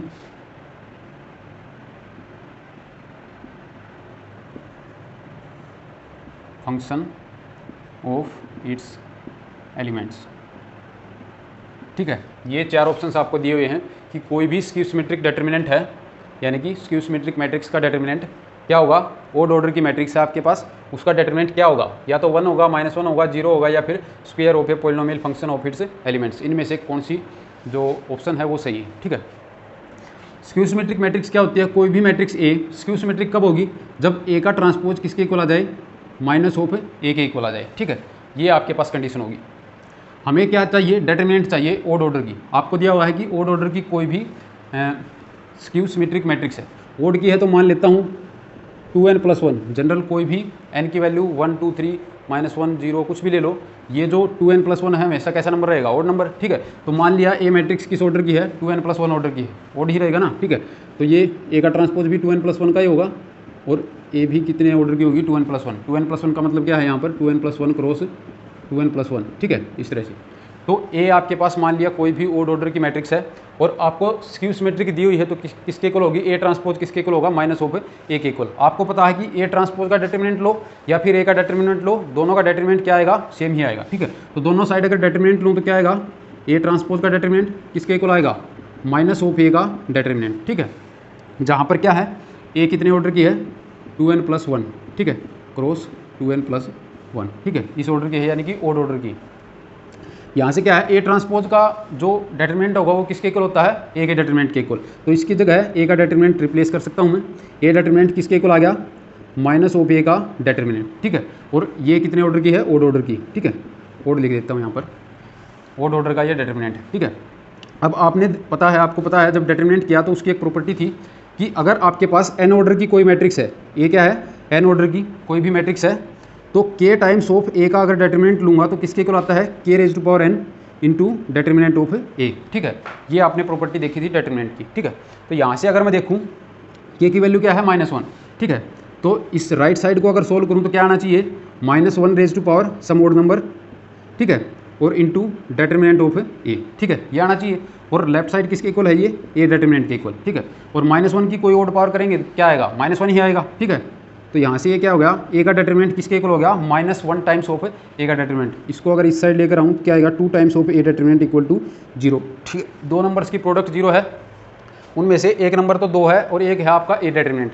2 तो इक्वल टू 0 नहीं है, क्या 2 इक्वल टू 0 है, नहीं है। ठीक है, तो इसका मतलब क्या होगा, ए डिटर्मिनेंट को ही 0 होना पड़ेगा। इसका मतलब क्या होगा, ए डिटर्मिनेंट किसके इक्वल आएगा, 0 के इक्वल। ठीक है, ए कोई भी क्या थी, ओड ऑर्डर की स्क्यू सिमेट्रिक मैट्रिक्स थी। ठीक है, तो हमारे पास क्या आ गया, थर्ड ऑप्शन, कोई भी स्क्यू सिमेट्रिक मैट्रिक्स है ओड ऑर्डर की, उसका डिटर्मिनेंट हमेशा क्या होगा आपके पास, 0। ठीक है, ये आपका 12th क्लास में ही आ जाता है, ज़्यादा हायर लेवल पर जाने की ज़रूरत नहीं है। 12th क्लास में ही स्क्यू सिमेट्रिक मैट्रिक्स की डेफिनेशन आती है, वहीं पर आता है कि कोई भी स्क्यू सिमेट्रिक मैट्रिक्स है ओड ऑर्डर की, तो उसका डिटर्मिनेंट हमेशा क्या आता है आपका, 0 ही आता है। ठीक है, नेक्स्ट क्वेश्चन है, ओके, आपको एक लीनियर इक्वेशन सोल्व करनी है। For what value of lambda the system of equation, for what value of lambda the system of equations, क्या है सिस्टम आपके पास, 3x + 2y + z, 3x + 2y + z इसके equal है 10 के इक्वल। सेकेंड आपके पास 2x + 3y + 2z, 2x + 3y + 2z is equals to, ये भी 10 है। और नेक्स्ट आपके पास x + 2y + λz, x + 2y + λz is equals to, ये भी आपका क्या है, 10 है। आपको क्या बताना है, ये सिस्टम ऑफ इक्वेशन इनकंसिस्टेंट कब होगा? For what value of lambda the system of equations this is inconsistent. Inconsistent का क्या मतलब है कि इसके पास कोई भी सॉल्यूशन एग्जिस्ट नहीं करता। आपको पता है कि कोई भी सिस्टम ऑफ इक्वेशन है, linear equation, system of linear equation inconsistent कब होता है? किस टाइप का है ये? नॉन होमोजीनियस टाइप का। तो कोई भी नॉन होमोजीनियस टाइप का system of equation, linear equation inconsistent कब होगा?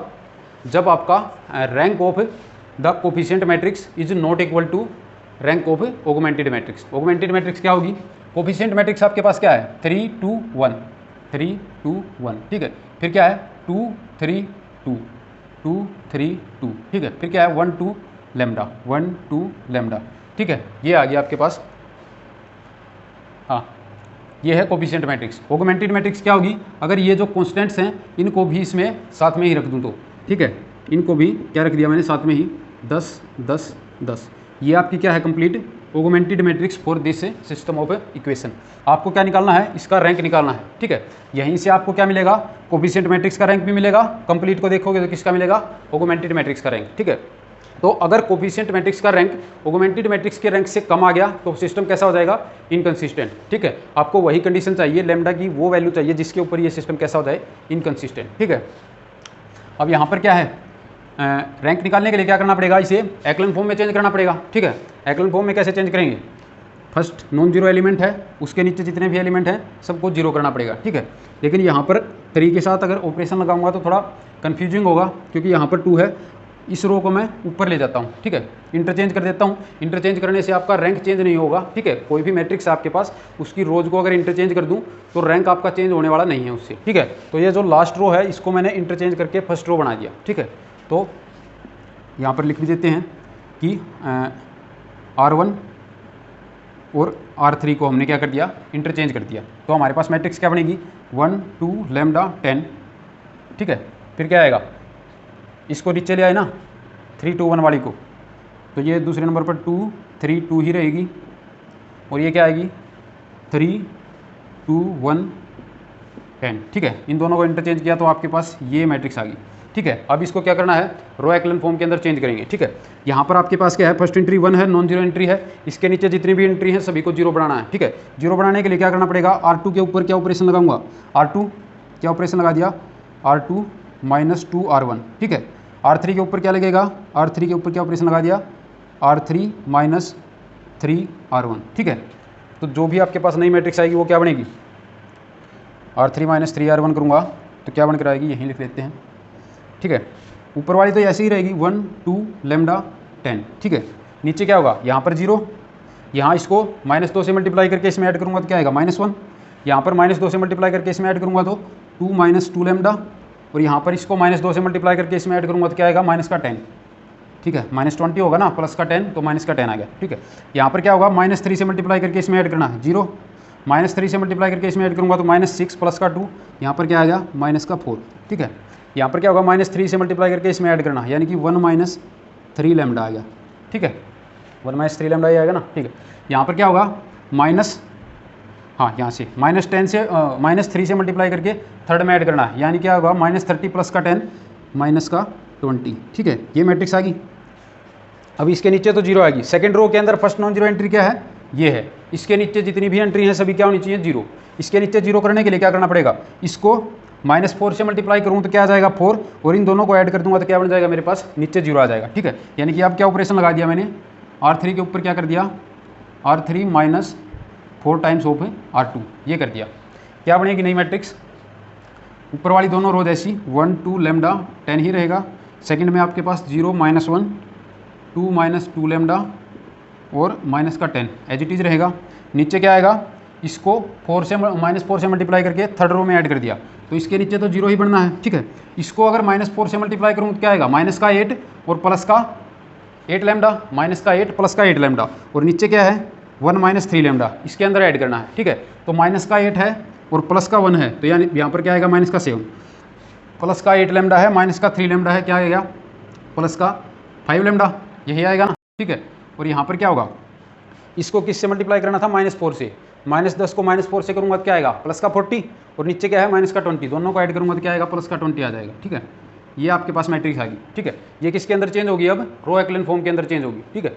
तो ये इनकंसिस्टेंट कब होगा, अगर ये जो कोफिशिएंट मैट्रिक्स है इतनी, इसका रैंक कंप्लीट के रैंक से क्या आ जाए, कम आ जाए। ये रैंक कम कब आएगा, इसका रैंक, अगर ये चीज़ नॉन जीरो होगी तो जो कोफिशिएंट मैट्रिक्स है इसका रैंक क्या आएगा, 3, और जो ऑगमेंटेड मैट्रिक्स है उसका रैंक भी क्या आ जाएगा, 3, ठीक है। उस केस में आपका सॉल्यूशन जो सिस्टम ऑफ इक्वेशन है वो कैसा होगा, कंसिस्टेंट। इनकंसिस्टेंट के लिए क्या करना पड़ेगा, ये टर्म आपको जीरो करनी पड़ेगी, ठीक है। ये टर्म अगर जीरो हो गई तो जो कोफिशिएंट मैट्रिक्स है उसका रैंक तो क्या हो जाएगा, 2 नॉन जीरो रोज हो जाएंगी उसके अंदर, फिर वो क्या बनेगी, उसका रैंक हो जाएगा 2। और कंप्लीट का अगर रैंक देखूंगा तो यहाँ पर जो लास्ट रो है उसके अंदर लास्ट एंट्री क्या है, 20। इसका मतलब क्या होगा, कंप्लीट को अगर रैंक देखेंगे तो वो हमेशा क्या रहेगा, 3 ही रहेगा, ठीक है। तो यहाँ से क्या हो गया, अगर मैं इस एंट्री को 0 पुट कर दूँ तो हमारा सिस्टम कैसा हो जाएगा, इनकंसिस्टेंट, ठीक है। यानी कि -7 प्लस में 5 लैम्डा किसके को लग दिया 0, तो आपका सिस्टम कैसा हो जाएगा, इनकंसिस्टेंट। हमें यही चाहिए था, 7 को उस साइड लेकर जाओ तो 5 लैम्डा किसके इक्वल होगा, 7 के इक्वल। लैम्डा किसके इक्वल होगा, 7/5, ठीक है। यानी कि लैम्डा किसके इक्वल आ गया, ऑप्शन हमने लिखे ही नहीं थे, ठीक है। तो यहाँ तक नहीं छोड़ सकते हम, वैसे छोड़ सकते हैं, ऑप्शंस पे डिपेंड करता है। अगर ऑप्शंस इस टाइप से हैं तो 7/5 आपका आंसर आ चुका है। लेकिन इसके अंदर ऑप्शंस क्या थे, फर्स्ट ऑप्शन था आपके पास 1.3, 1.6, 1.3, सेकंड है आपके पास 1.6, थर्ड है आपके पास 1.5 और फोर्थ है आपके पास 1.4, ठीक है। तो आपको इसे डिवाइड करना पड़ेगा, जो भी आपके पास आंसर आएगा वो पॉइंट में आना है, ठीक है। 7 को अगर 5 से डिवाइड करूँगा तो पहले 1 पे चलेगी, 5 एकम 5, कितने बचेंगे, 2, ठीक है। 2, 1 ऊपर से 0 यानी कि 20, 5 को फिर कहाँ पर चलेगी, 5 चौका 20 यानी कि 1.4। 7 को अगर 5 से डिवाइड करूँगा तो किसके इक्वल आएगा, 1.4 के इक्वल, ठीक है। जो आपका फोर्थ ऑप्शन है वो यही है, 1.4। तो यही आपका क्या था, सोल्यूशन। नेक्स्ट आपके पास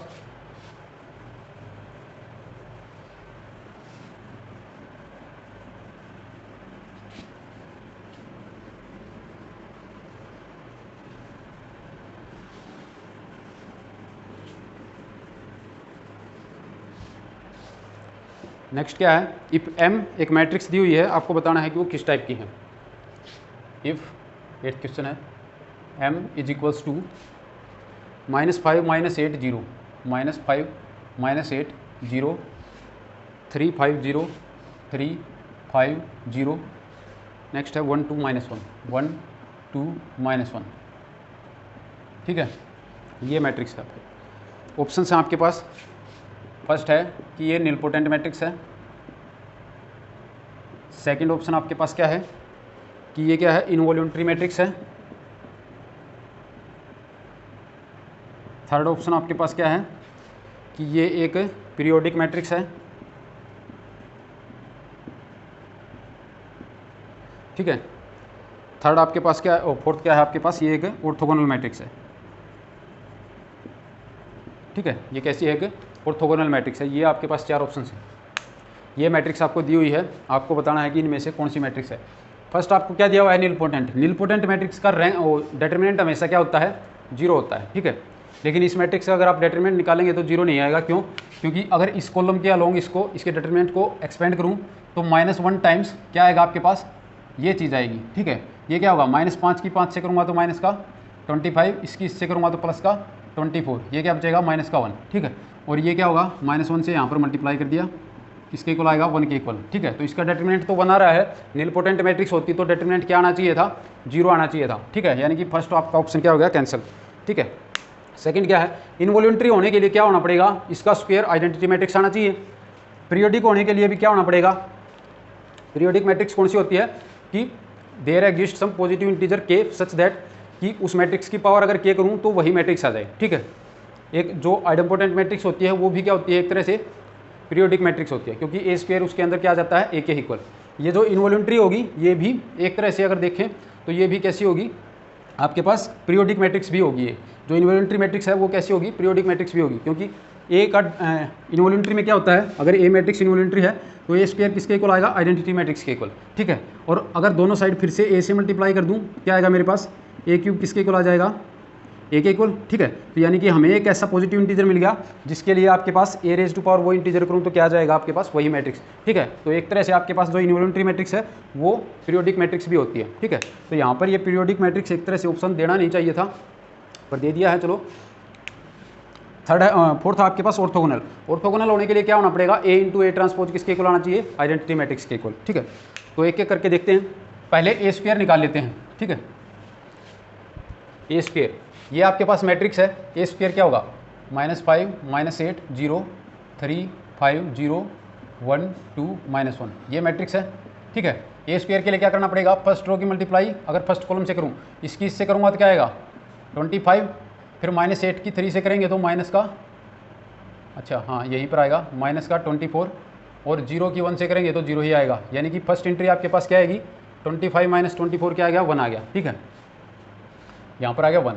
अब इसकी मल्टीप्लाई सेकंड से करूँगा तो क्या आएगा, 5 की -8 से, -5 की -8 से करेंगे तो क्या आएगा, माइनस का प्लस का 40, यही आएगा ना। और फिर -8 की प्लस के 5 से करूँगा तो माइनस का 40, और नीचे 0 की 2 से करेंगे तो 0 ही आएगा। यानी कि सेकंड एंट्री क्या आएगी आपकी 0। फर्स्ट रो की मल्टीप्लाई थर्ड कॉलम से करेंगे तो क्या आएगा 0, क्योंकि -5 की 0, 2 आपकी नॉन जीरो एंट्री है। कॉलम की फर्स्ट 2 एंट्री कैसी हैं 0, तो ये 0 होगा। यहाँ पर थर्ड एंट्री 0 है, ये नॉन जीरो है, तो ये भी क्या आएगा आपका 0, यानी कि थर्ड एंट्री 0 आएगी। इसकी मल्टीप्लाई इससे करूँगा तो क्या आएगा, 3 की -5 से करूँगा तो माइनस का 15, 5 की 3 से करूँगा तो प्लस का 15। ठीक है, थर्ड एंट्री आपकी 0 रहेगी। इसकी जब सेकंड से करूँगा तो क्या आएगा, 3 की -8 से करेंगे तो माइनस का 24, और 5 की 5 से करेंगे तो प्लस का 25, और ये आपका 0 रहने वाला है। ठीक है, थर्ड एंट्री। अब इसकी मल्टीप्लाई इससे करूँगा तो क्या आएगा, 5 की -5 की 1 से करेंगे तो माइनस का 5, 2 की 3 से करेंगे तो प्लस का 6, और -1 की 1 से करेंगे तो फिर से माइनस का 1। ठीक है, क्या आ गया, ये आपकी 0 आएगी। इसकी मल्टीप्लाई इससे करूँगा तो 1 की -8 से करूँ तो माइनस का 8, 2 की 5 से करूँगा तो क्या आएगा प्लस का 10, और -1 की 2 से करूँगा तो माइनस का 2। ठीक है, यहाँ पर 1 की 0 से 0, 2 की 0 से 0, -1 की -1 से करूँगा तो 1। तो ये आपके पास क्या आ गया है, यहाँ पर क्या आ गया 1, ये 1 होगा ना, ये क्या हो गया 0, ये भी क्या हो गया आपके पास 0, ये भी क्या हो गया 0, ये भी क्या हो गया 0, ये क्या आ गया आपके पास 1। तो क्या आएगी 1 0 0 0 1 0 0 0 1।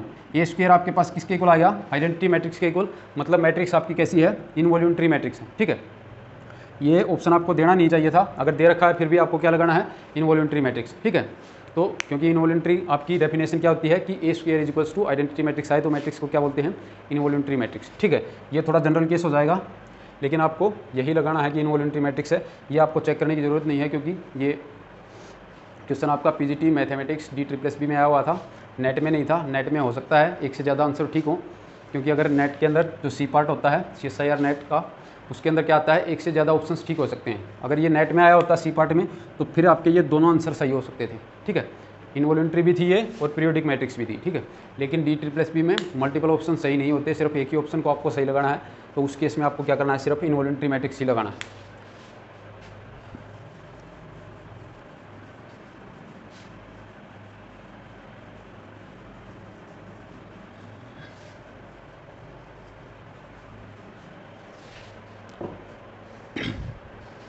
नेक्स्ट आपके पास if a and B are two any 4x4 matrices. 9th है if a and b be any 2 4x4 matrices. 2 matrix हैं, 4 ऑर्डर की हैं दोनों की दोनों। ठीक है, such that rank of A is 2। ठीक है, आपको क्या दिया हुआ है कि रैंक ऑफ ए जो है वो किसके इक्वल है, 2 के इक्वल है। ठीक है, and then B A can not be, आपको बताना है then rank of B A can not be. ठीक है, इनमें से जो ऑप्शंस दिए हुए हैं इनमें से कौन सा नहीं हो सकता बी ए का रैंक। ठीक है, ऑप्शंस हैं आपके पास 1 2 0 1 2 3। ठीक है, फर्स्ट है 0, सेकंड है 1, थर्ड है आपके पास 2, और फोर्थ है आपके पास 3। ठीक है, ये आपके पास रैंक के ऑप्शन दिए हुए हैं बीए के।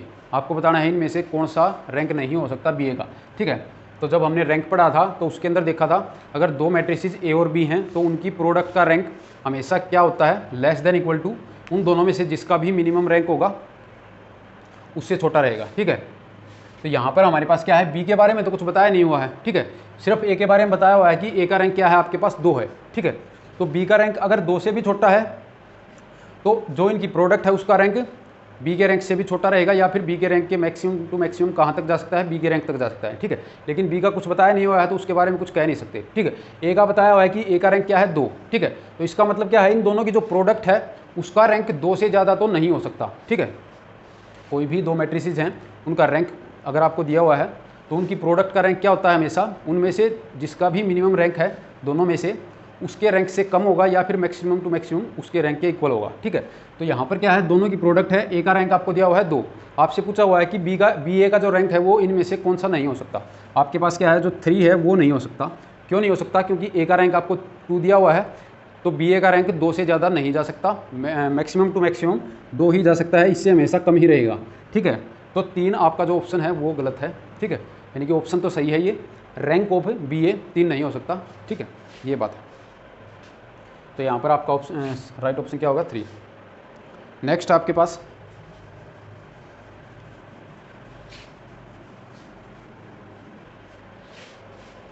Late m be a non zero n cross n real matrix with n greater than equal to 2।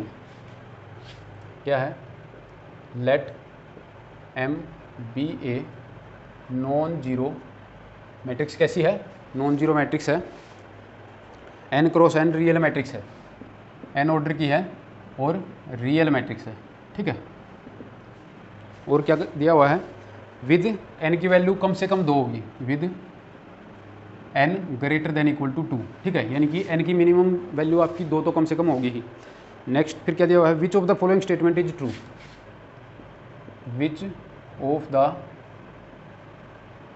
Following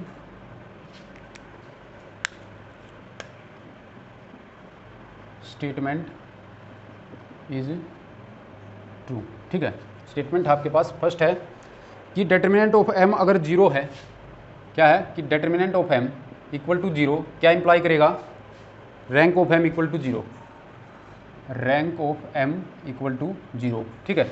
second आपको क्या दिया हुआ है कि rank of M equal to 1, rank of M equal to 1 implies that determinant is non zero, determinant of M is non zero. Third आपके पास क्या है statement, if rank of M is n, rank of M is n है, then determinant is not equal to 1, implies that determinant is not equal to 1, ठीक है। Next आपके पास determinant of M is 1।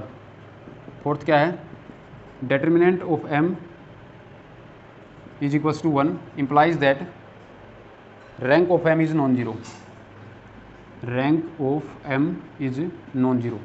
ये आपको दिया हुआ है, 4 ऑप्शंस हैं, आपको बताना है इनमें से कौन सी स्टेटमेंट सही है, ठीक है। फर्स्ट देखते हैं, फर्स्ट स्टेटमेंट में क्या कह रहा है कि डिटर्मिनेंट ऑफ एम आपको 0 दिया हुआ है, तो ये क्या इंप्लाई करेगा कि रैंक ऑफ एम आपका 0 आएगा। आपका स्टेटमेंट में ही क्या कहा गया कि एम कैसी है, एक नॉन जीरो एन ऑर्डर की मैट्रिक्स है, ठीक है। और कोई भी मैट्रिक्स अगर नॉन जीरो है तो उसका रैंक कभी भी 0 नहीं हो सकता, सिर्फ जीरो मैट्रिक्स का ही रैंक 0 होता है। कोई भी मैट्रिक्स अगर नॉन जीरो है तो उसका रैंक कम से कम 1 तो होता ही है, ठीक है। तो आपका फर्स्ट ऑप्शन कैंसिल हो गया। सेकंड है आपके पास रैंक ऑफ एम अगर आपका 1 है, ये क्या इंप्लाई कर रहा है कि डिटर्मिनेंट ऑफ एम आपका क्या आएगा, नॉन जीरो आएगा, ठीक है। जहाँ पर आपको क्या दिया हुआ है कि एन की वैल्यू कम से कम 2 है, ठीक है। यानी कि अगर 2 ऑर्डर की भी लूँ, यानी कि 2 क्रॉस 2 ऑर्डर की मैट्रिक्स लूँ एम को, ठीक है, और रैंक आपको क्या दिया हुआ है 1, तो ये कह रहा है कि डिटर्मिनेंट नॉन जीरो होगा। ऐसा नहीं होगा, ठीक है, क्योंकि डिटर्मिनेंट के लिए डिटर्मिनेंट नॉन जीरो कब होगा, जब रैंक ऑफ एम किसके इक्वल आ जाएगा, उसके ऑर्डर के इक्वल, ठीक है। यानी कि रैंक ऑफ एम अगर मैट्रिक्स के ऑर्डर के ही इक्वल होगा तभी आपका डिटर्मिनेंट नॉन जीरो होगा, अदरवाइज डिटर्मिनेंट हमेशा 0 रहेगा अगर रैंक आपका क्या है, कम है उसके ऑर्डर से, ठीक है। तो यहाँ पर ऑर्डर कम से कम 2 है और आपको रैंक दिया हुआ है 1, तो 1 तो लेस देन 2 है ना, ठीक है। इसका मतलब क्या होगा कि रैंक अगर 1 है तो डिटर्मिनेंट डेफिनेटली 0 ही होगा, लेकिन यहाँ क्या कह रहा है कि डिटर्मिनेंट आपका नॉन जीरो है, ठीक है। इसका मतलब ये भी आपका क्या है, गलत है। थर्ड ऑप्शन आपके पास rank of M equal to n दिया हुआ है, ठीक है।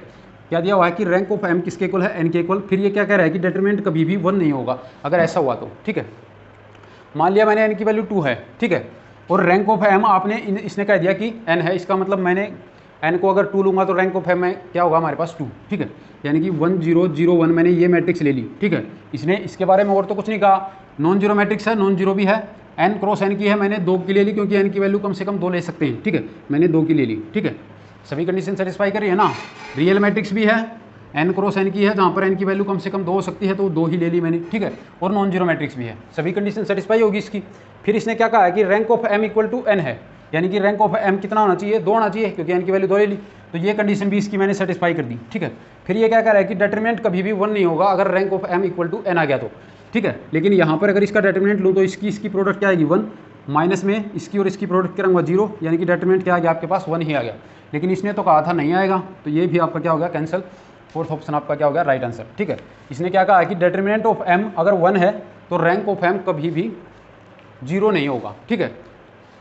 वो तो आपका यहीं से पता चल रहा है कि नॉन जीरो मैट्रिक्स है तो रैंक ऑफ m तो 0 होगा ही नहीं, ठीक है। और अगर डिटरमिनेंट m आपका डिटरमिनेंट नॉन जीरो आ गया तो इसका मतलब क्या हो गया कि रैंक ऑफ m किसके इक्वल होगा, ऑर्डर के ही इक्वल होगा, n के इक्वल, ठीक है। और n की वैल्यू कम से कम 2 है, इसका मतलब जो रैंक है वो 0 नहीं होगा, ये बात सत्य है, ठीक है। तो ये आपका ऑप्शन था। नेक्स्ट आपके पास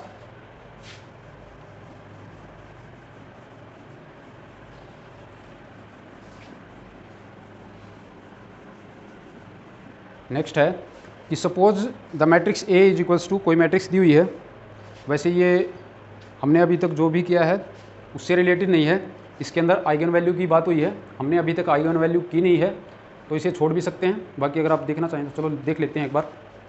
आइगन वैल्यू वाला पार्ट हम जब लीनियर ट्रांसफॉर्मेशन करेंगे तब करेंगे कि किसी भी मैट्रिक्स की आइगन वैल्यूज़ क्या होती हैं, आइगन फंक्शंस क्या होते हैं, कैरेक्टरिस्टिक पोलिनोमियल क्या होगी किसी भी मैट्रिक्स की, मिनिमल पोलिनोमियल क्या होगी, ये सब हम कब डिस्कस करेंगे, जब लीनियर ट्रांसफॉर्मेशन के बारे में बात करेंगे तब डिस्कस करेंगे कि किसी भी मैट्रिक्स की कैरेक्टरिस्टिक पोलिनोमियल क्या होगी, उसकी मिनिमल पोलिनोमियल क्या होगी, आइगन वैल्यूज़ क्या होंगी, ठीक है। क्वेश्चन अभी देख लेते हैं। बाकी मैट्रिक्स आपके पास, suppose matrix A, 11th question है।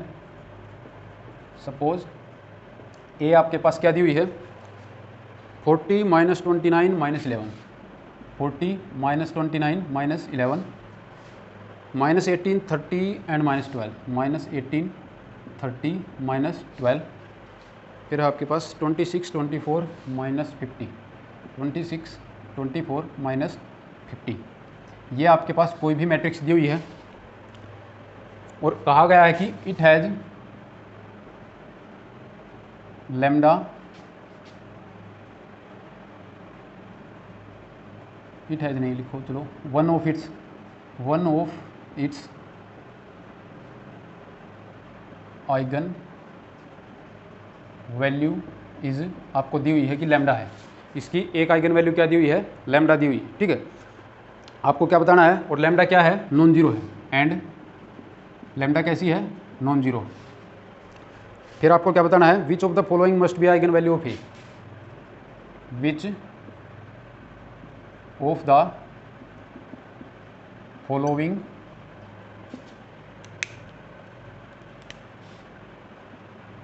Must be eigen value of a, ठीक है। आपको बताना है कि जो ऑप्शंस दिए हुए हैं उनमें से कौन सी ए की आइगन वैल्यू जरूरी से ज़रूरी होगी। -20 माइनस लैम्डा, सेकेंड है आपके पास lambda plus 20, lambda plus 20, third है आपके पास लैम्डा माइनस 20, और फोर्थ है आपके पास 20 माइनस लैम्डा, ठीक है। इन चारों में से ए की कौन सी आइगन वैल्यू होगी। अगर लैम्डा एक आइगन वैल्यू आपको दी हुई है जहाँ पर लैम्डा कैसी है, नॉन जीरो है, ठीक है। ये आपकी 3 ऑर्डर की मैट्रिक्स है, तो इसकी आइगन वैल्यूज़ कितनी होंगी, 3 आइगन वैल्यूज़ होंगी, ठीक है। कोई आइगन वैल्यू रिपीट हो सकती है, ठीक है। ये हो सकता है कि लैम्डा 2 बार इसकी आइगन वैल्यू आ जाए, ठीक है, लेकिन इसकी आइगन वैल्यूज़ कितनी होंगी, 3। अगर 3 ऑर्डर की मैट्रिक्स है तो आइगन वैल्यूज़ कितनी आएंगी, 3, ठीक है। एक आइगन वैल्यू के लिए एक ट्रिक होती है कि अगर किसी भी मैट्रिक्स के अंदर सभी रोज का सम या फिर सभी कॉलम्स का सम सेम आ रहा है तो वो सम क्या होगा, एक आइगन वैल्यू बनेगा, ठीक है। इसके अंदर अगर सम देखूं तो 40 माइनस 29 माइनस 11, ठीक है। इन तीनों को अगर ऐड करूं तो क्या आएगा, 0। इन तीनों को फिर से ऐड करूंगा तो -18 माइनस 12 क्या आएगा, माइनस का 30 प्लस का 30 ये है, तो ये भी क्या आएगा, 0। सेकंड रो के एलिमेंट्स का सम भी क्या है, 0। थर्ड रो के एलिमेंट्स का सम करोगे 26 प्लस 24 50 आएगा, और माइनस का 50 ये भी क्या आएगा, 0। यानी कि इसकी तीनों रोज के एलिमेंट्स का अगर सम करके देखूं तो हमेशा क्या आ रहा है, 0। तो 0 must be one of its eigen values, ठीक है। तो आपके पास क्या आ गया, 0 इसकी एक आइगन वैल्यू आएगी। एक आइगन वैल्यू इन्होंने दी हुई है कि लैम्डा है, और जो क्या दिया हुआ है कि नॉन जीरो है, ठीक है। हो सकता अगर ये कंडीशन ना दी होती तो फिर हो सकता था कि लैम्डा जीरो के इक्वल हो, ठीक है, लेकिन इन्होंने पहले ही कह दिया है कि लैम्डा आपका कैसा है, नॉन जीरो है। तो आपको दो आइगन वैल्यूज का पता चल गया, एक जीरो है एक लैम्डा है, आपको तीसरी आइगन वैल्यू का पता लगाना है, ठीक है। किसी भी मैट्रिक्स की आइगन वैल्यूज का अगर आप सम करें तो वो किसके इक्वल आता है, ट्रेस ऑफ मैट्रिक्स के इक्वल। ट्रेस ऑफ मैट्रिक्स क्या होगा, किसी भी मैट्रिक्स का ट्रेस किसके इक्वल होता है, उसके डायगोनल एलिमेंट्स के सम के इक्वल, ठीक है। तो इसका ट्रेस क्या होगा, ट्रेस ऑफ ए किसके इक्वल आएगा, 40 + 30 70 और माइनस का 50 ये किसके इक्वल आ गया, 20 के इक्वल, ठीक है। तो ट्रेस ऑफ ए आपके पास 20 है और दो आइगन वैल्यूज का आपको पता है कि तीनों आइगन वैल्यूज का सम किसके इक्वल आना चाहिए, 20 के इक्वल आना चाहिए, ठीक है। क्योंकि कोई भी अगर मैट्रिक्स है उसकी अगर यहाँ पर 3 ऑर्डर की है तो 3 आइगन वैल्यूज होंगी, ठीक है। तो जितनी भी आइगन वैल्यू हो किसी भी मैट्रिक्स के पास, उन सभी का सम किसके इक्वल होता है, हमेशा उस मैट्रिक्स के ट्रेस के इक्वल, ठीक है। तो यहाँ से क्या आएगा हमारे पास, एक आइगन वैल्यू है 0 प्लस एक है आपके पास लैम्डा प्लस तीसरी का हमें पता नहीं, उसको मान लिया कि मैंने x है वो, ठीक है। इन तीनों का सम किसके इक्वल आएगा, ट्रेस के इक्वल। ट्रेस आपके पास 20, ठीक है। यहाँ से हमें किसकी वैल्यू चाहिए, x की वैल्यू चाहिए। 0 का तो कोई कंट्रीब्यूशन नहीं है, सिर्फ हमारे पास क्या है, लैम्डा प्लस x ही किसके इक्वल है, 0 के इक्वल, ठीक है। अब यहाँ से लैम्डा को इस साइड लेकर जाऊँ तो x की वैल्यू मुझे क्या मिलेगी, 20 माइनस लैम्डा, ठीक है। यानी कि जो थर्ड आइगन वैल्यू है वो क्या है आपके पास, x, और x की वैल्यू क्या आएगी, 20 माइनस लैम्डा आएगी, क्योंकि एक आइगन वैल्यू आपके पास 0 है, एक इन्होंने दी हुई है कि लैम्डा है, और जो थर्ड बचेगी वो क्या आएगी, 20 माइनस लैम्डा, ठीक है।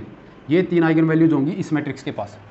तो ऑप्शन आपके पास क्या है, फोर्थ ऑप्शन है 20 माइनस लैम्डा, यही आपका क्या है, राइट आंसर। नेक्स्ट आपके पास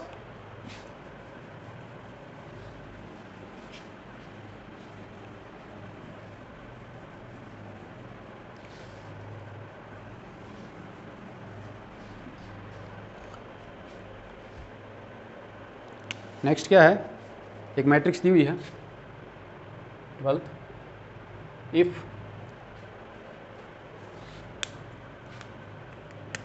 minus a square a b and a c, a b and a c. Second में क्या है, a b minus b square b c, a b minus b square और b c. Third में आपके पास क्या है, a c b c and minus c square, a c b c and minus का सी स्क्वेयर। इसका determinant है आपके पास, और ये डिटर्मिनेंट आपको किसके इक्वल दिया हुआ है, this is equals to lambda times of A square B square C square, इसके इक्वल दिया हुआ है। आपको बतानी है लैम्डा की क्या वैल्यू होगी, व्हाट इज लैम्डा, लैम्डा क्या होगा यहाँ पर। फर्स्ट ऑप्शन है आपके पास 1 होगा, सेकेंड है आपके पास 2 होगा, थर्ड है आपके पास 3 होगा, और फोर्थ है आपके पास 4 होगा, ठीक है। ये आपको बताना है, ये आपके पास डिटरमिनेंट दिया हुआ है, इसका डिटरमिनेंट किसके इक्वल है, lambda times of A square B square C square, इसके इक्वल है। यहाँ से अगर ध्यान से देखूँ तो फर्स्ट रो के अंदर ए आपका कॉमन है, सेकंड रो के अंदर बी कॉमन है, और थर्ड रो के अंदर सी कॉमन है, ठीक है। तो किसी भी डिटरमिनेंट के अंदर से आप किसी भी एक रो से एक एलिमेंट कॉमन ले सकते हैं, ठीक है। तो फर्स्ट रो से मैं ए कॉमन ले लेता हूँ, सेकंड रो से बी कॉमन ले लेता हूँ, और जो थर्ड रो है उससे सी कॉमन ले लेता हूँ। या फिर कॉलम वाइज देख लो, यहाँ पर भी फर्स्ट कॉलम में आपका ए कॉमन है, सेकंड में बी है, और थर्ड में क्या है, सी। या तो कॉलम से निकाल लो या फिर रो से निकाल लो, कोई फर्क नहीं पड़ेगा, ठीक है। तो यानी कि इससे अगर कॉमन निकालूँ, फर्स्ट से क्या निकाल लिया ए, सेकंड से क्या निकाल लिया बी, और थर्ड से क्या निकाल लिया सी, ठीक है। तो फिर अंदर क्या बच गया, अंदर आपके पास क्या बच गया, डिटरमिनेंट में ए कॉमन निकालने के बाद माइनस ए बचेगा, फिर क्या बचेगा यहाँ पर माइनस ए, और ये अंदर क्या बचेगा, ए कॉमन निकाल लिया बी, यहाँ पर क्या बचेगा सी, यहाँ पर बी निकालने के बाद क्या बचेगा ए, यहाँ पर माइनस का बी, और यहाँ पर सी, ठीक है। थर्ड में क्या बचेगा ए, यहाँ पर बचेगा बी, यहाँ पर बचेगा माइनस सी। ये डिटरमिनेंट आ गया आपके पास, ठीक है।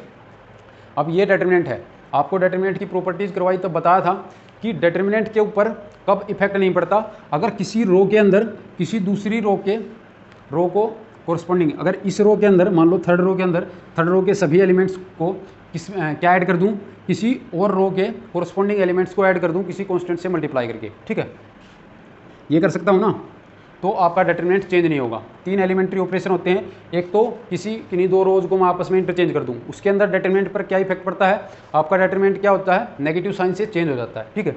अगर किसी एक रो को किसी कांस्टेंट से मल्टीप्लाई कर दूं, ठीक है, तो आपका जो डिटरमिनेंट है वो भी क्या हो जाएगा, उस कांस्टेंट से मल्टीप्लाई हो जाएगा, ठीक है। वही हमने यहाँ पर किया है, उस कांस्टेंट को हमने कॉमन निकाल लिया। यहाँ पर इस रो को किससे मल्टीप्लाई किया हुआ था, ए से, इस रो को बी से मल्टीप्लाई किया हुआ था, इस रो को सी से मल्टीप्लाई किया हुआ था, इन तीनों को कॉमन निकाल लिया। इसका मतलब क्या रहेगा, अंदर ये रहेगा, ठीक है।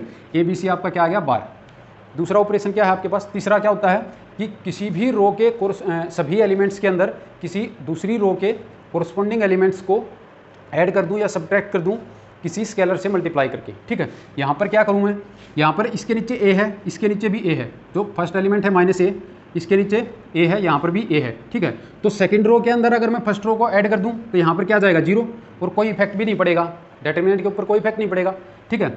और यहाँ पर थर्ड रो के अंदर भी अगर फर्स्ट रो को ऐड कर दूं सीधा तो क्या आ जाएगा, यहाँ पर भी 0 आ जाएगा, लेकिन आपका जो ये है डिटरमिनेंट, इसके ऊपर भी कोई इफेक्ट नहीं पड़ेगा इस केस में भी। यानी कि मैंने इसके ऊपर क्या ऑपरेशन लगा दिया, R2 के ऊपर ऑपरेशन लगा दिया मैंने, R2 + R1, ठीक है।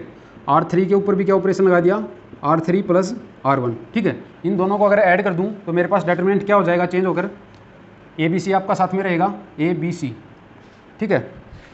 ABC आपका साथ में रहेगा, अंदर क्या होगा -a रहेगा, B रहेगा, C रहेगा। First row as it is है ना। सेकंड रो पर क्या ऑपरेशन लगाया था, R2 + R1, इसमें ये ऐड करूँगा तो फर्स्ट पोजीशन पे 0 आएगा, इसमें ये ऐड करूँगा तो यहाँ पर भी क्या आ जाएगा 0 आ जाएगा ना, इन दोनों को ऐड करेंगे तो 0, इसमें ये ऐड करूँगा तो क्या आ जाएगा 2 टाइम्स C। थर्ड में जब ऐड करूँगा तो यहाँ पर क्या आएगा 0, B में B ऐड करूँगा तो क्या आ जाएगा 2B, और C में -c ऐड करूँगा तो क्या आएगा 0। ये आपके पास डिटरमिनेंट किस में चेंज हो गया, इसके अंदर, ठीक है। यहाँ से अब क्या करूँ, फर्स्ट कॉलम के अलोंग इसको एक्सपेंड कर दूँ, फर्स्ट कॉलम के अलोंग एक्सपेंड करूँगा तो first element as it is -a, ठीक है। और इसकी मल्टीप्लाई अब किससे होगी, ये जो मैट्रिक्स बच गई इसके डिटरमिनेंट से, इसका डिटरमिनेंट क्या होगा, 0 की मल्टीप्लाई 0 से, माइनस टाइम्स इसकी मल्टीप्लाई इससे, 2 × 2 4 BC, ठीक है। ये हो गया, 0 से मल्टीप्लाई करने से कोई फर्क नहीं पड़ेगा, यानी कि -a की मल्टीप्लाई किससे हो गई, इससे। तो -a की इससे मल्टीप्लाई करूँगा तो a टाइम्स माइनस प्लस हो गया, 4 को आगे लिख लेता हूँ, a और BC ये हो गया 4ABC, ये हो गया सिर्फ ये डिटरमिनेंट। आगे आपके पास ABC ऑलरेडी है, ठीक है। यानी कि इसकी मल्टीप्लाई जब इससे करेंगे, ABC बाहर था ना, इसकी मल्टीप्लाई इससे करूँगा तो a² B² C² आएगा, और कितने टाइम आएगा 4 टाइम्स, ठीक है। यहाँ पर भी ये क्या दिया हुआ है, ये डिटरमिनेंट किसके इक्वल दिया हुआ है, lambda times of a² B² C²। तो ये तो आप कंपेयर करेंगे तो a² B² C² आपके पास आ चुका है, और जो कांस्टेंट है वो क्या आ रहा है 4, ठीक है। और ये लैम्डा क्या है, कांस्टेंट ही है, इसकी वैल्यू आपसे पूछी हुई है, क्या है 1 है, 2 है, 3 है या 4 है, ठीक है। आपके आंसर में क्या है 4, तो यही आपका क्या है राइट, बाकी सभी क्या हैं रॉन्ग, ठीक है। तो इसका जो लैम्डा की वैल्यू है वो क्या आएगी 4, ठीक है। तो इसमें क्या करना था, डिटरमिनेंट अगर आप सीधा निकालेंगे, इसकी किसी रो के अलोंग एक्सपेंड करें या किसी कॉलम के अलोंग एक्सपेंड करें तो आप कभी भी डिटरमिनेंट निकाल नहीं पाएंगे, बहुत ज़्यादा कॉम्प्लिकेटेड होगा, ठीक है। आपको क्या करना है, प्रॉपर्टीज़ का यूज करना है। किसी भी रो के अंदर से आप कुछ कॉमन निकाल सकते हैं, कोई कांस्टेंट, किसी भी कॉलम के अंदर से आप कांस्टेंट कॉमन निकाल सकते हैं। मैंने फर्स्ट रो, सेकंड रो और थर्ड रो तीनों से एक एक कांस्टेंट कॉमन निकाल लिया, वो क्या था आपके पास A, B और C, ठीक है। फिर आपके पास ये बच गया डिटरमिनेंट, ठीक है। अब क्या करना है कि किसी भी रो के अंदर मैं किसी भी दूसरी रो के कोरस्पॉन्डिंग एलिमेंट्स को ऐड कर सकता हूं या सब्ट्रैक्ट कर सकता हूं। वही ऑपरेशन मैंने लगा दिया, R2 के अंदर R1 को ऐड कर दिया, R3 के अंदर भी R1 को ऐड कर दिया, ये क्या हो गए, नीचे वाले 0 हो गए। अब इसका डिटरमिनेंट निकालना आसान हो गया मेरे पास, क्यों, क्योंकि इस रो के इस कॉलम के अंदर अलोंग अगर एक्सपेंड करूंगा तो क्या होगा, फर्स्ट एलिमेंट इंटू क्या होता है इसका माइनर, ठीक है। फिर क्या होगा, सेकंड एलिमेंट इंटू इसका माइनर, लेकिन सेकंड एलिमेंट तो क्या है ऑलरेडी 0 है, तो इसका माइनर 0 हो नॉन 0 हो, अगर 0 से मल्टीप्लाई कर दूंगा तो 0 ही आएगा, थर्ड के अंदर भी 0 ही आएगा, यानी कि सिर्फ इसकी मल्टीप्लाई इसके माइनर से कर दूंगा तो क्या मिल जाएगा मुझे, determinant of this complete matrix, ठीक है। तो यहाँ से मुझे क्या मिल गया, इसका डिटरमिनेंट किसके को आया 4 टाइम्स ऑफ ABC आपका ऑलरेडी बाहर था, मल्टीप्लाई के लिए तैयार था, तो इन दोनों की मल्टीप्लाई करेंगे तो क्या आएगा 4 times of A² B² C²। यहाँ से लैम्डा को अगर कंपेयर करें तो लैम्डा की वैल्यू क्या आएगी 4 आ जाएगी। नेक्स्ट है, एक क्वेश्चन और रहता है,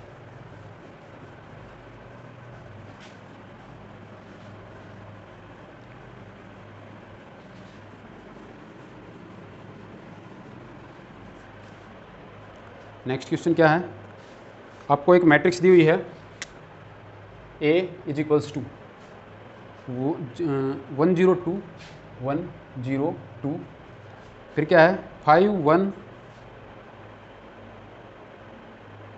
x 5 1 x, फिर क्या है 1 1 -1 1 1 -1, ठीक है। ये आपके पास मैट्रिक्स है, आपको बताना है is a singular matrix, then x की वैल्यू बतानी है। A is a singular matrix, एक ऐसी है, एक सिंगुलर मैट्रिक्स है, then what is the value of x. ठीक है, एक्स की वैल्यू क्या होगी अगर ये मैट्रिक्स कैसी है, सिंगुलर मैट्रिक्स है। ठीक है, सिंगुलर मैट्रिक्स है तो मतलब क्या है, इसका डिटरमिनेंट जीरो होना चाहिए। और डिटरमिनेंट जीरो कब होगा, जब इसका रैंक 3 से कम होगा, क्योंकि अगर 3 रैंक होगा तो मतलब क्या होगा, डिटरमिनेंट नॉन जीरो होगा। ठीक है, रैंक 3 से कम कब होगा, जब इनमें से कोई एक रो क्या बन जाए, बची हुई 2 रोज के लीनियरली डिपेंडेंट हो जाए। ठीक है, तो आपको क्या करना है, इसका मतलब टेक्निकली क्या दिखाना है, इसका रैंक 3 से कम दिखाना है। ठीक है, 3 से कम दिखाने के लिए क्या करना पड़ेगा, रो एक्लन फॉर्म में चेंज कर लो इसको। रो एक्लन फॉर्म में चेंज करूंगा तो क्या करूंगा, R2 के ऊपर ऑपरेशन लगा दिया मैंने, R2 माइनस 5R1। ठीक है, R3 के ऊपर ऑपरेशन लगा दिया, R3 माइनस R1। ठीक है, क्या बन जाएगी मैट्रिक्स आपके पास, ऊपर वाली एज इट इज रहेगी 102, सेकंड के ऊपर क्या है -5 टाइम्स R1, यहाँ पर जीरो आएगा, यहाँ पर -5 टाइम्स R1 करूँगा तो 1 माइनस जीरो आपका 1 ही रहेगा। यहाँ पर क्या होगा, x माइनस 5 टाइम्स 2। ठीक है, यानी कि x माइनस 10 आ गया यहाँ पर। यहाँ पर क्या होगा, R3 के अंदर से R1 को सब्ट्रैक्ट करना है, फर्स्ट एंट्री आपकी जीरो आ जाएगी। यहाँ पर 1 में से अगर जीरो को सब्ट्रैक्ट करूँगा तो 1 ही रहेगा। यहाँ पर क्या होगा, -1 में से किसको घटाना है, 2 को घटाना है, यानी कि -1 माइनस का 2, ये चीज़ आएगी ना। -1 तो ऑलरेडी था और R1 को भी घटाना ही था ना इसमें से, तो -2 आपका घट गया। ये आपके पास मैट्रिक्स आ गई चेंज होने के बाद। फिर क्या करना है, इसके नीचे भी जीरो बनाना है ना, एक्लन फॉर्म में चेंज कर रहे हैं, सेकंड रो का सेकंड एलिमेंट क्या है आपके पास, नॉन जीरो है, तो इसके नीचे जितनी भी एंट्रीज है सभी को जीरो करना है। इसके नीचे 1 ही है, यानी कि अब R3 के ऊपर क्या ऑपरेशन लगा दिया मैंने, R3 माइनस R2। ठीक है, फिर क्या होगा, 102 एज इट इज रहेगा, ऊपर नीचे 0 1 x माइनस 10 ही रहेगा। इसके नीचे क्या आएगा, जीरो, अगर इसको घटाऊंगा तो 1 माइनस 1 जीरो होगा। अब क्या है, माइनस का 3 तो ये है, और अब क्या करना है, इसको घटाना है, यानी कि माइनस का x करना है और प्लस का आपके पास क्या हो जाएगा 10, क्योंकि माइनस ऑफ दिस करूँगा तो -x प्लस का 10 आएगा ना, तो ये आपके पास कंडीशन आ गई। अब क्या है, ये रैंक ये आपकी एक्लन फॉर्म के अंदर चेंज होगी। इसका रैंक अगर ये चीज़ नॉन जीरो होगी तो रैंक कितना आएगा, 3, और रैंक 3 आ गया तो आपके पास क्या होगा, डिटरमिनेंट डेफिनेटली आपका कैसा होगा, नॉन जीरो आएगा। ठीक है, क्योंकि कोई भी मैट्रिक्स है अगर वो फुल रैंक मैट्रिक्स है तो उसका डिटरमिनेंट हमेशा कैसा आता है, नॉन जीरो। ठीक है, डिटरमिनेंट जीरो किस केस में आएगा, सिर्फ तभी आएगा जब आपके पास रैंक ऑफ मैट्रिक्स उसके ऑर्डर से कम रहेगा। ठीक है, इसका ऑर्डर 3 था तो रैंक ऑफ मैट्रिक्स 3 से कम होना चाहिए। 3 से कम कब आएगा, जब ये जो लास्ट टर्म आई है थर्ड रो के अंदर, ये आपकी जीरो हो जाए। लास्ट टर्म क्या है, 10 माइनस 3 प्लस का 7 और माइनस का x, यानी कि 7 माइनस एक्स किसके इक्वल होना चाहिए, 0 के इक्वल, x किसके इक्वल होना चाहिए, 7 के इक्वल। ठीक है, तो यहाँ से हमें क्या मिल गया कि ये जो मैट्रिक्स है ये सिंगुलर कब होगी, जब x की वैल्यू क्या आएगी, 7 आएगी। आप पुट करके देख सकते हैं, डिटरमिनेंट निकाल लेना। पुट करने की वैसे ज़रूरत भी नहीं है, यहाँ पर हमने ऑपरेशन तो यही लगाए हैं, वैसे देख लो। यहाँ पर 7 पुट कर दूँ तो डिटरमिनेंट क्या 0 आएगा। इसके अलोंग अगर एक्सपेंड करूँ तो फर्स्ट आपके पास एंट्री क्या है 1, इसकी मल्टीप्लाई किससे होती है, इसके माइनर से। इसका माइनर क्या होगा, 1 की -1 से करूँगा तो माइनस का 1 और माइनस का आपके पास क्या आएगा 7। ठीक है, फिर क्या आएगा, 0 है ये तो इसका कोई ये माइनस टाइम्स 0, इसका कुछ भी माइनर आएगा उससे कोई फर्क नहीं पड़ेगा क्योंकि यहाँ पर 0 आ चुका है। फिर प्लस में आपके पास क्या आएगा 2 टाइम्स माइनर ऑफ दिस, इसका माइनर क्या होगा 5 की 1 से करूँगा तो 5 और माइनस का 5 और माइनस का आपके पास क्या आ गया 1। ठीक है, यहाँ क्या आ गया 5 माइनस 1 क्या होगा 4, 4 की 2 से करूँगा तो 8। यहाँ पर क्या है माइनस का 7 माइनस का 1 माइनस का 8 और 1 से मल्टीप्लाई करूँगा तो माइनस का 8। माइनस का 8 प्लस का 8 किसके इक्वल आ गया 0 के इक्वल, यानी कि डिटरमिनेंट क्या हो गया आपके पास 0। यही आपको बताना था कि x की वैल्यू क्या लूँ, आपका डिटरमिनेंट क्या जाएगा 0।